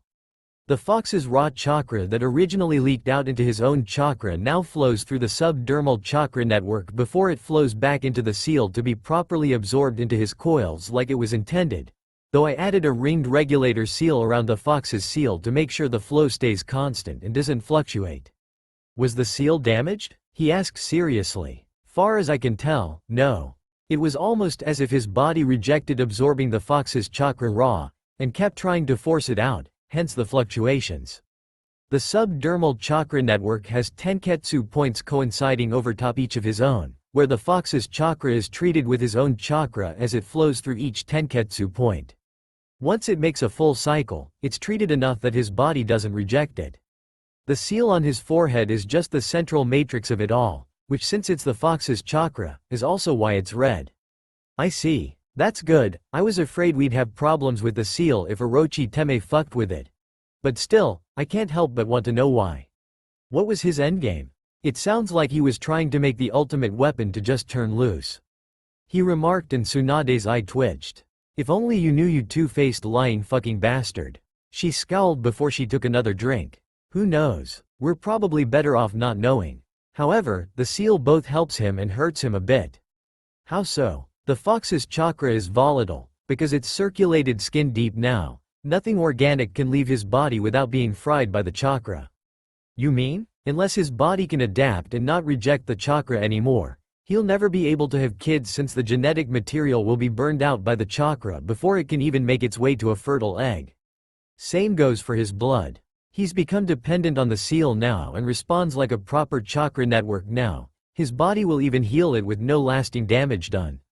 On the upside though, the fox's chakra is treated in a safer way before it reaches his coils, allowing him to absorb it more efficiently at a constant rate, which is consistently growing his reserves. His control is steadier now thanks to it, and he can draw on its chakra for a boost should the need arise by accessing it. I suppose that's not a bad trade-off. Well, there is one more thing. She leads on. Kid has every shinobi's desire. A weapon that can't be taken from him. Okay. How? He asked. The snake apparently did something else. Now the brat has 3 double-edged razor-sharp blades in each arm that extend out from his hands. Never break, never need to be sharpened. She revealed. Bullshit. He called out immediately. See for yourself when he comes back. Aside from that, everything else is in the journal there. My job's over. You said his memory is shot to shit. Does he remember much about Konoha? Oh, for fuck's sakes. Yes, some. He has some memories, then he has vague impressions, and then there are just flashes of memories and past that it's his dreams. As for what exactly he remembers, just fucking watch him when you get back and see for yourself. Damn Heim, the hell is wrong with you? He asked and she sighed. I mean damn, you normally tear my head off as is, but you're especially verbal about it this time. Brat and I were arguing about some shit from the past. She informed. If only you knew how much I wanted to tear off your fucking balls and feed them to you. That explains the drinking. Well, let's go find the kid, he spoke, getting up and setting some money down on the bill. Leaving their table they walked off, the pig once again leading the way. Shizune and Naruto. So it's finally time, huh? He spoke as they got out onto the street. Yes, it is. You remember the cover story. You're an in and out of it amnesiac with trauma blocking your memories and vague knowledge of things from before we found you. Yes, I get that much. Not like there's much about Konoha that's worth to remember anyway. He stated. Did we have to be so transparent about my condition, abilities, and all that to him and Hira's, the old man? He corrected himself, having to get used to calling him that again, as much as it felt like sandpaper on his tongue. Tsunade thinks it's best, it's informative, gives them clearly defined lines to operate in and prevents them from testing to see what they can and can't do with you. Thankfully your young seal will prevent them from applying more seals to you, or be taking your blood or even sperm against your will. You're free from that level of manipulation. Now you just have to be smart about how you behave in Konoha. What, like a savage animalistic psychopath? He asked and she smacked the back of his head. Just the usual brutal savage please. Ah, that's no fun. He whined before they broke into light laughter. Just do what comes naturally while playing up your condition. The reality is thankfully not so far off from the cover story to matter. Be transparent enough with your superiors to not raise questions. She spoke and he sighed, getting her attention. There's going to be at least a few that push me to the edge and I'm not sure if I'm going to be able to resist it. He spoke, genuinely a little worried. Well then ask yourself if they really deserve it then. There are some people out there that respond better to facing the animal than they do the man. Shizune spoke, speaking of the feral instincts he still carried. I know. I just don't want someone that doesn't deserve it to be in the crossfire if I do snap. He voiced and she nodded. I can't speak much for it, just do the best you can, okay? You're my little brother, I love you and so does Suna. But we can't be there to help you all the time. Time to see how you do on your own. Do as little as you'll regret after the fact. Alright? Yeah, I'll do what I can. He said and she pulled him into a hug. Next time I see you, you're going to be taller than me and wider than a door. She teased and he chuckled. Maybe. Let's get some food. I want a good meal with my sis before I have to leave. They turned to a roadside stand and took a seat to get some good food. The stool he sat on though groaned a bit, but supported him. Next time you see me I might need a custom chair. He spoke and she giggled.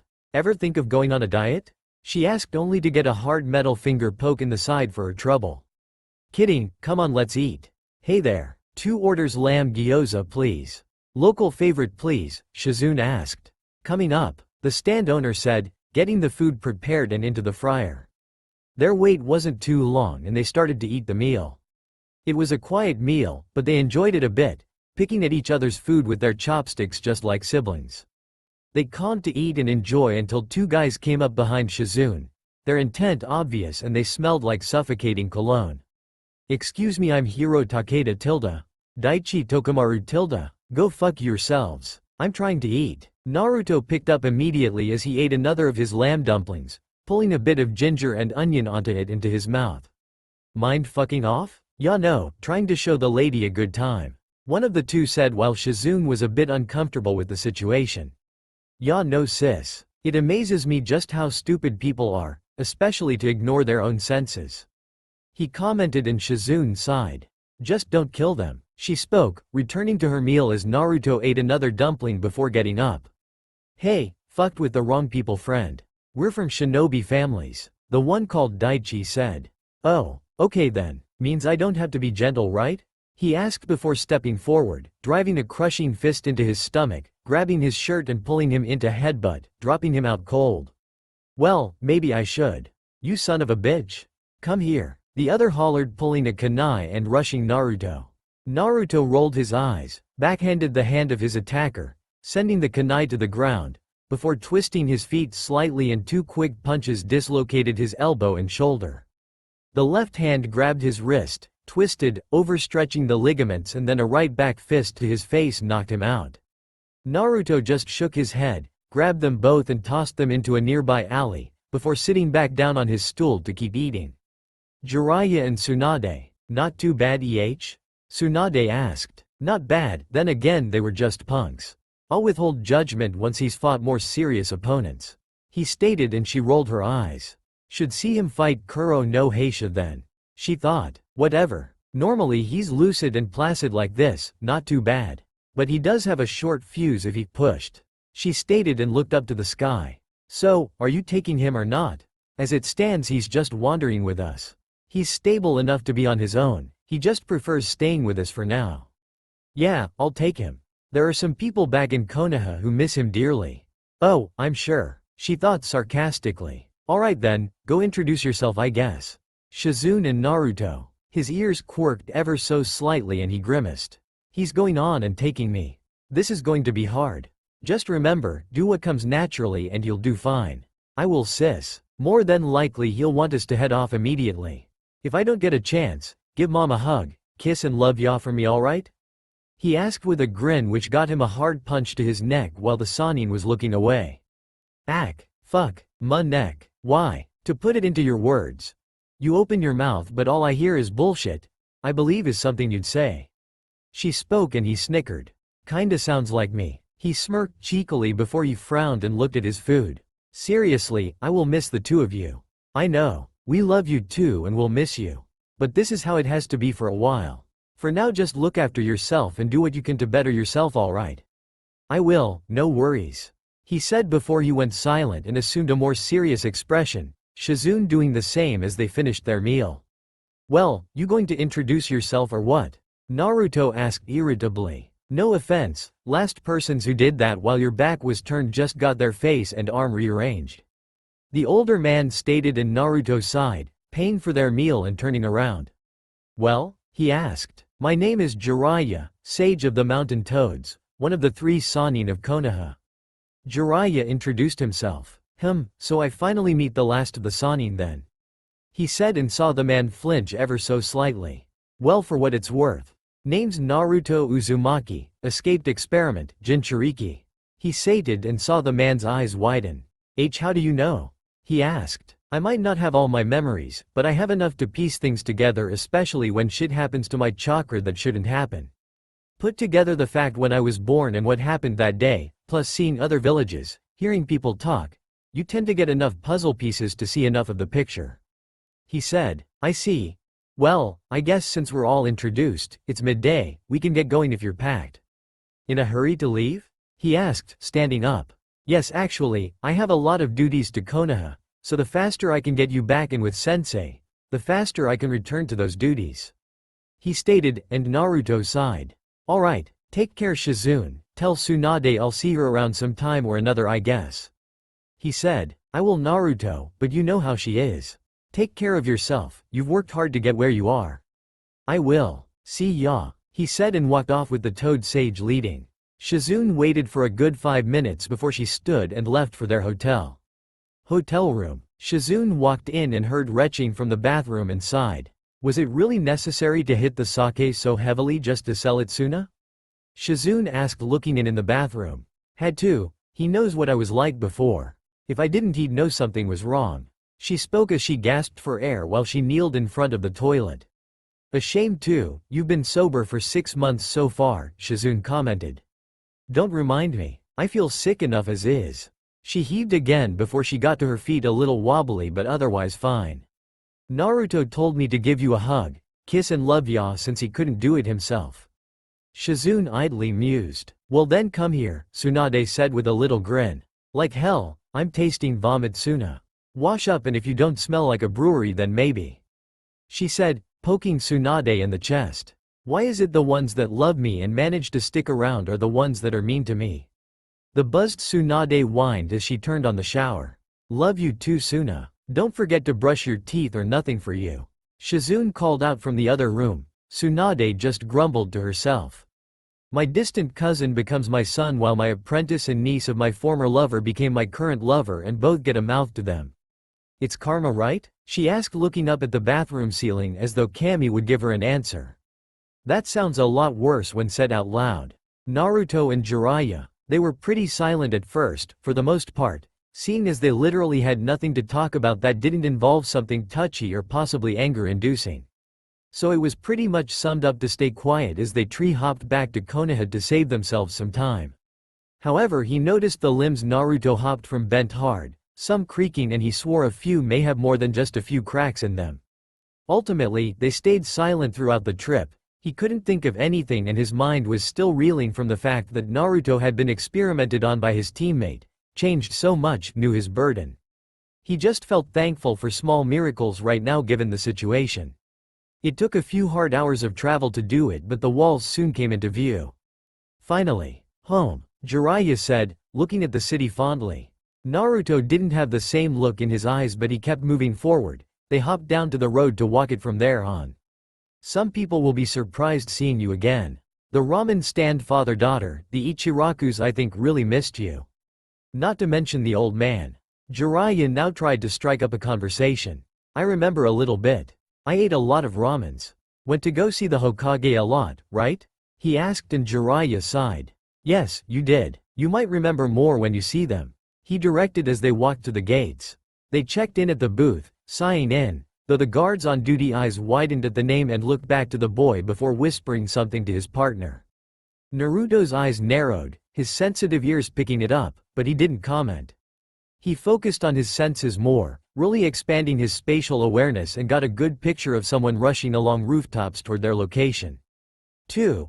One branched off and went back to the gate, while the other came to them. Relaxing, flexing his fingers, he took a breath and readied himself for anything. What he didn't expect was for the person to jump from the building, draw a sword and use his fall to attempt to drive his sword into Naruto's skull.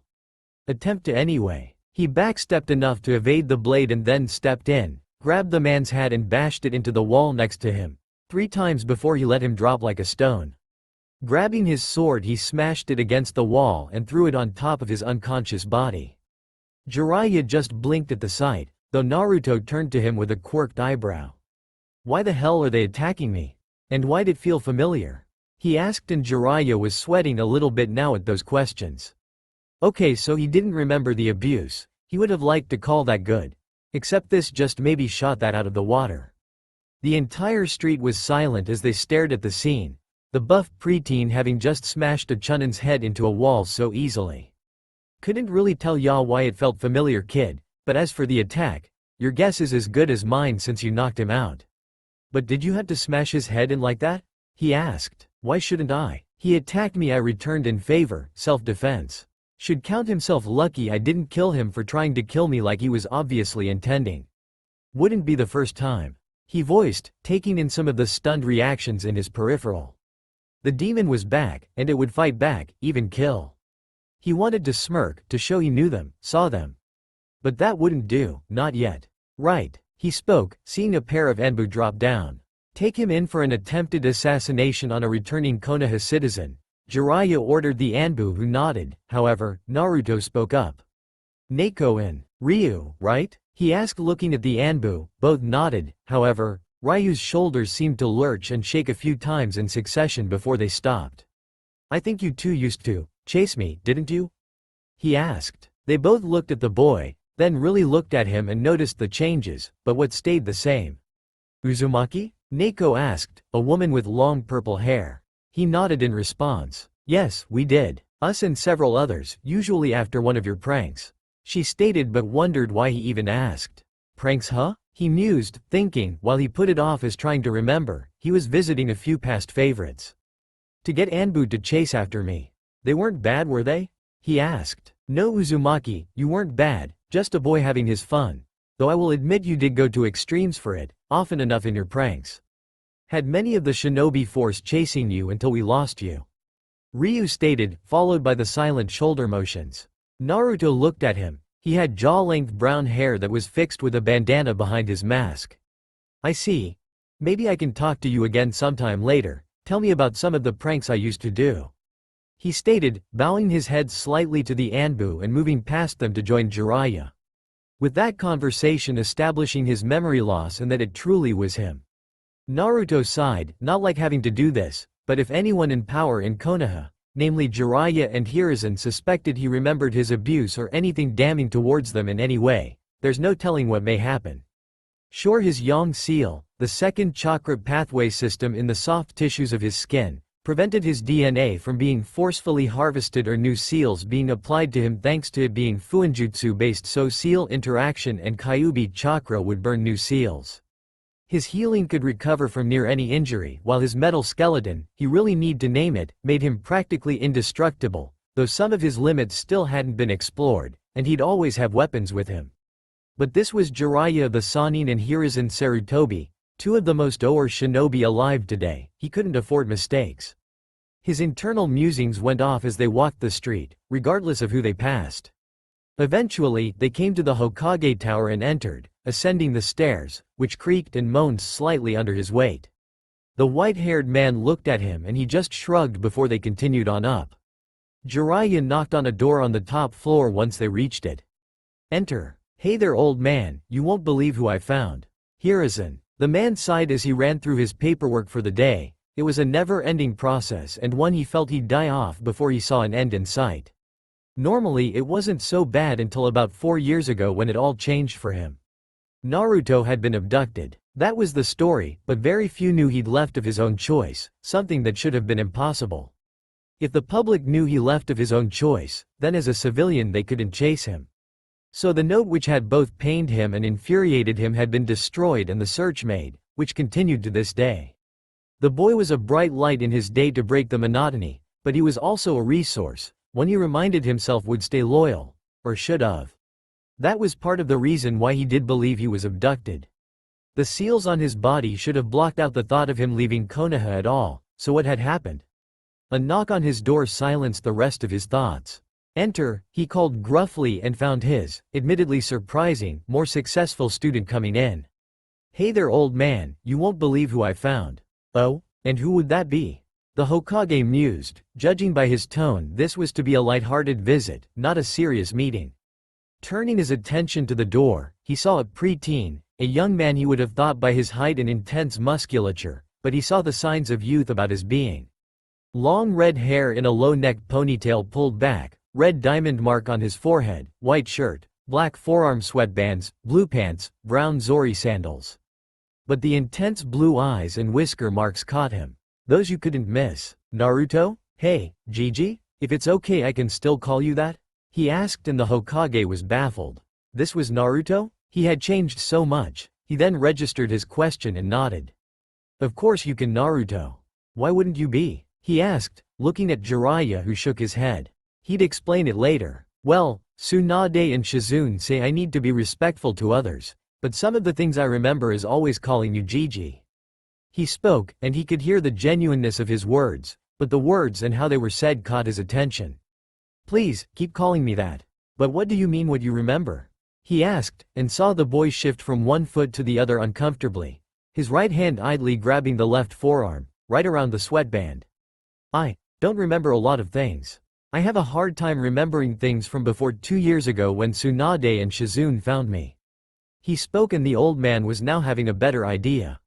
So he really was abducted. But by who? Naruto, I'll take over explaining things to him from here. For now, Jiraiya spoke, making a shadow clone, while the original opened the door.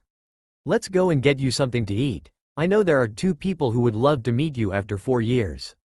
The Sannin spoke and Naruto nodded, following the original out. Once they were gone, Hiruzen turned to the clone. Explain. He ordered and the clone sighed, waiting until the privacy seals went up. We were right, he was abducted, the seals did hold. But from the accounts I gathered, he was abducted by Orochimaru. He started off with, seeing Hiruzen's eyes widening. Naruto doesn't remember much, but one of the clearer memories is being strapped face first to table. From the description, it sounds like he was tampering with the seals on his back and head before he released them. Why do you think he tampered with them? He asked. Because of his spotty memory.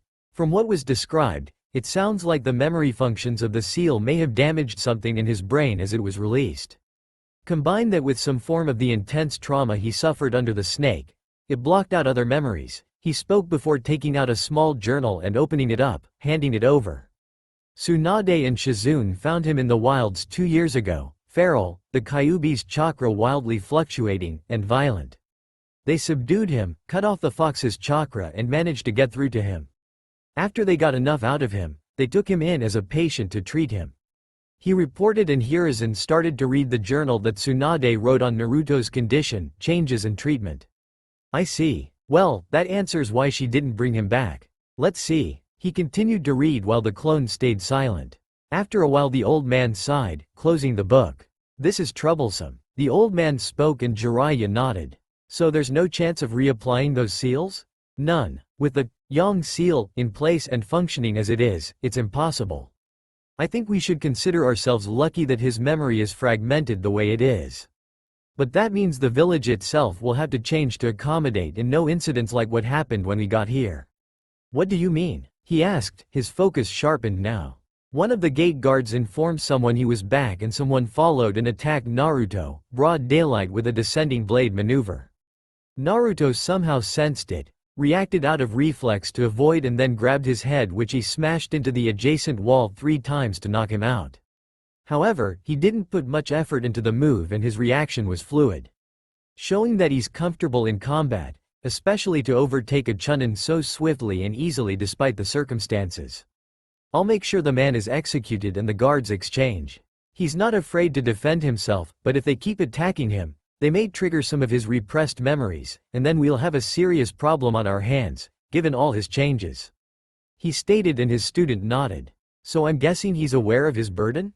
Yes. He figured it out for himself thanks to some intact memories, his increased reasoning no doubt to the release of the seals, and external influences such as overheard conversations about the other villages. TH's is a mess. On the positive though, Konoha has its Jinchuriki back, who has new abilities, a veritably indestructible shinobi that can heal his own damage and draw on the Kyuubi's power. However, those same changes are isolated from being passed down or replicated by us and we can't control him with seals, correct? He asked and Jiraiya nodded.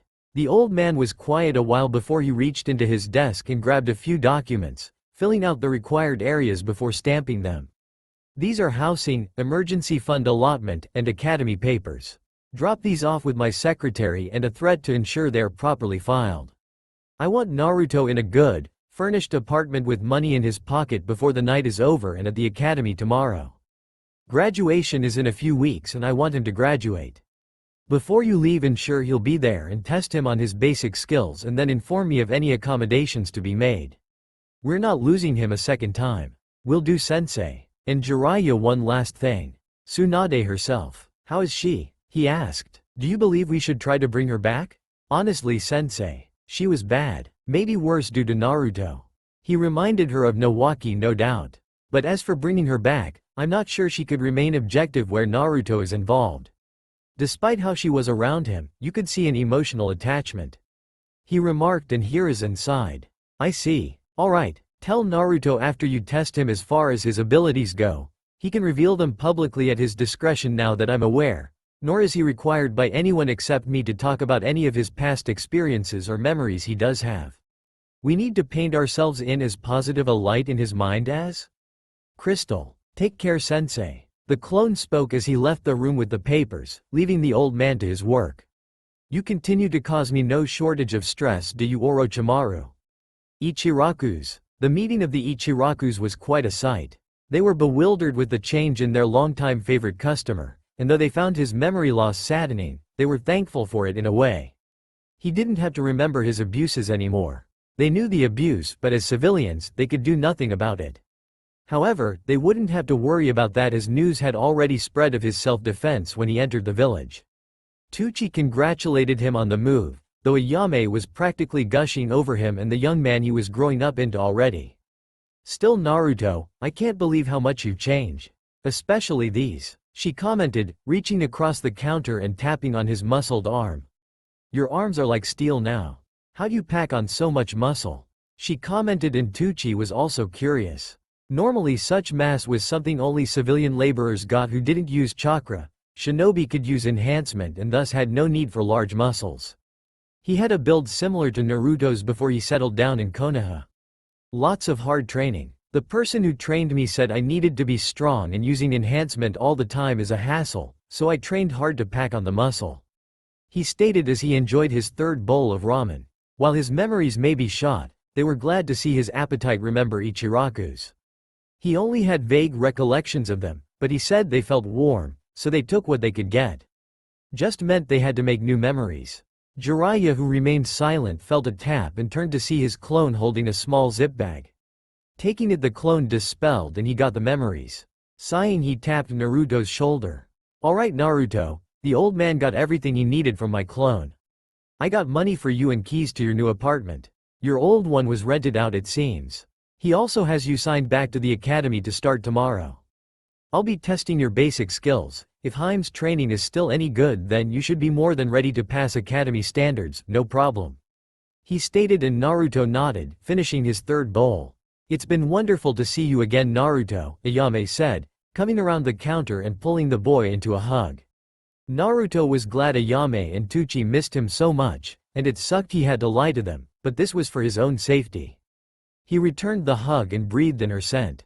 Freshly mixed dough stood out on her than any other ramen scent, while her personal scent reminded him of a floral perfume, homemade. Indeed, my boy. Come by often, ya here. We've been missing our favorite cuss. No, our favorite person. Got that? He amended, and Naruto felt his heart swell a little, especially as Ayame nodded. Yeah, I hear ya. I'll come when I can. But Tsunade will beat my head in if she finds out I'm eating nothing but ramen though. Well, it's not as if that's the only thing on the menu. You came back and see. Take care, Naruto. The old man called out, and Ayame waved as they left. Leaving the stand, he sighed and rolled his shoulders, something he did often, as he walked with the Sannin. You do that because of your metal bones? He asked. Yeah, I carry my weight naturally, but it's still heavy as fuck. Tsunade says I'll likely weigh upwards of 800 pounds as a full-grown adult. So I have a strength training ahead of me. Which, by the way, is there a gym around here? I mean a good gym with lots of heavyweights? I usually prefer calisthenics, but more often than not I have to work specific muscle groups that some of my workouts don't get. Yeah, though it's mostly used by the Shinobi in rehab, so it's close to the hospital. Here's the address. He spoke, writing it down on a slip of paper and handing it to him, along with the zip bag. Now come on, I'm going to test you out at a training ground. They leapt from the street to the rooftops and took off from there, the boy easily keeping pace. Training ground 98. Stopping at the open area, he nodded. This would do. It was probably the widest open training ground there was, with no obstructions anywhere. Alright, Naruto. First, we'll start with the academy basics. Kawarimi, Henge, and Bunshin. Kawarimi first please. He asked, and the boy followed through, replacing with a long before replacing back, using only a single-handed ram hand seal. Not bad, you mastered it that much. What about Henge and Bunshin though? He asked, and then saw him make the same single-handed half-ram hand seal. A puff of smoke and he saw a perfect copy of Tsunade before him. He walked around a moment and nodded. Good so far, and the last one? The boy made the same seal again before 10 puffs of smoke showed 10 Tsunades. A quick analysis showed him something though. Shadow clones? Yes, my reserves are just way too big for me to properly perform the simple Bunshin. So they taught me shadow clones instead. That's good then. Let's see what else you can do then. He spoke, pointing to a few trees, and Naruto produced kunai and shuriken that he threw to hit in a straight vertical line. Getting a nod, they worked on the other basics the practicals would no doubt test him for. The last thing though was taijutsu. Alright, Naruto, taijutsu is last. Tsunade informed me of all your changes. No doubt taijutsu is your focus. We'll start without the claws, then you can bring them out later, alright? He got a nod, and then he breathed, taking a stance and eyeing the boy. He took a closed fist posture, arms held in front of him in a generic academy stance, though his feet were a bit wider, add his core closer to the ground. Jiraiya breathed and then closed in on the boy, intending to bring in a kick to his head, but the boy's reaction time was amazing as he brought up his arm to block, turning his arm where the muscle was thinnest. He felt pain at the impact and drew back. Right, metal bones, hard as hell when you hit it. You got a damn solid defense with those bones. He commented and stood, standing completely still. Thanks. Tsunade's a bit jealous of it, though thanks to that she had to be my training partner since I usually shrug off anything else easily. He smirked, just a little smug. So I noticed. Which is why I'm doing this. He stated and breathed as he rushed with new speed and bashed his fist into Naruto's face, sending him flying across the training field. Naruto hit the ground and rolled back onto his feet, blinking away a few stars before looking up to see the man's face changed a little. Had to ramp T up a bit to overcome that hard head of yours. You don't mind, right? He asked with a smirk while Naruto just returned it. Not at all. Just don't bite off more than you can chew. He shouted as he rushed ahead, channeling his chakra to his muscles for a burst of speed, and closed in on the sage. He brought in a fist for the man's face, which he blocked with his arm, but he found the arm didn't break. That was new. He didn't let up though as he laid on the offense at the older man. The man just kept blocking before he grabbed Naruto and slammed him onto the ground several times before throwing him into a few trees. Naruto sailed before he hit the trees and crashed into them, Hitting the ground, he huffed and got to his feet. Walking back out onto the field, he looked to his right arm where a large chunk of wood was and grabbed it before ripping it out. The skin began to close, while little slivers were pushed out easily. Cracking his neck a few times, he smiled. Round 2. He spoke, extending out the 3 black claws, the blades just a little shorter than his forearms were. The smile turned into a predatory smirk, taking a lower stance with the claws held forward, left out further, right held back just before the face. The claws had a malevolent gleam in the fading light of the day, and from what he heard about them and their sharpness, he didn't fancy testing it with his body. The boy rushed him and he started dodging him or pushing the claws away by his arms, staying away from the claws itself. But when he went to go return an attack, he retreated the limb when he used his claws to block instead. Cheeky brat, he muttered before he kicked his stomach, hard, lifting him off the ground with the force. The kid landed but didn't let it faze him as he gave chase, using powerful leaps to close the distance to attempt to cut him. Enough, he spoke, letting his changes drop, and he sighed. Well, that last one was just for a bit of fun. I think you'll do just fine. Head on to your apartment, the address is in the zip bag. I have to go now. You take care of yourself, alright kid? He spoke and he nodded. Yeah, I got it. Take it easy. He turned and left. After that one in the sage waited till he was out of earshot before he rubbed his hands and arms up and down. Fucking ow, he cursed, gritting his teeth as he tried to rub away the pain. Damn kid's going to be unstoppable one of these days. Doesn't have the skill to compete with Jonin yet, but fuck. His bones and healing just lets him take the abuse to stay out of the fight regardless. Not even a full senjutsu-powered punch can knock him out. He muttered. Once his arms were okay, he grumbled as he left the field. Naruto. Eyes closed, he smirked as he heard Jiraiya talking to himself. Enhanced hearing really was something that was so damn useful. He didn't see why more shinobi didn't try to acquire enhanced senses. Following the address he was given, he followed it to one of the nicer neighborhoods and found his apartment on the upper floors. Unlocking it, he stepped in and found that it was actually a pretty good apartment, better than his old one. It had all the amenities he didn't have when he was on the road, or things his rundown crappy old apartment just didn't have. It was already furnished with some pretty good stuff. A self-tour around the place showed there was everything really, not just fully furnished, but fully stocked too. Setting his stuff down in the bedroom, storage scrolls for now, then taking off his dirty clothes, he threw them down the corner, letting his hair loose. He walked back to his kitchen for a drink. So mom was right. When they figured out they couldn't seal me again, they're trying to kiss my ass hoping my lost memories don't resurface and to put them in a good outlook. Too bad for them, I know better. He thought as he went back to his new living room with a can of drink, opening it and taking a swig as he thought about things now. They're probably observing me right now. Most likely a few listening devices or seals in this apartment and at least one Anbu outside. Which means I can't discuss or do anything here that I don't want them to know. Then again, that thought trailed off as he looked down at his body and smirked. I ain't exactly no shy kid, and I was getting checked out a few times. He smirked at that line of thought but sighed as he got back to his thoughts. Taking a seat in one of the chairs, a short back leather chair, comfortable arms, he sighed into the seat and breathed as the silence echoed throughout the apartment. I've got to report to the academy tomorrow morning. That ought to be interesting. I don't really know anyone there, so faking memory loss won't be hard. Problem is gonna be is if they kept their impression of me from the few days I was there when I first attended. If so, I'll probably have a few heads to crack. That thought was accentuated with the snicking sound of his right-hand claws unsheathing themselves of their muscle scabbard. Looking at the double-edged black blades, he breathed and sighed, retracting his claws. Mom said to keep an open mind about the others my age. Some of them might not have been tainted, so I can have a few allies, maybe even a friend or two if I play my cards right. But I have to remember I'm an amnesiac. I can't even know the faintest idea about them personally. He stopped and chuckled slightly. I have to remember I'm an amnesiac? There's an oxymoron to tell mom and sis. I wonder how they're doing. I know mom had to hit the sake hard to sell her part. She managed to stay sober for the last half year, so I hope she doesn't fall back to the liquor for my sake. Nah, sis will keep her straight. She won't even touch her if she smells like sake, and she likes more than she does sake. Naruto snickered to himself on that bit.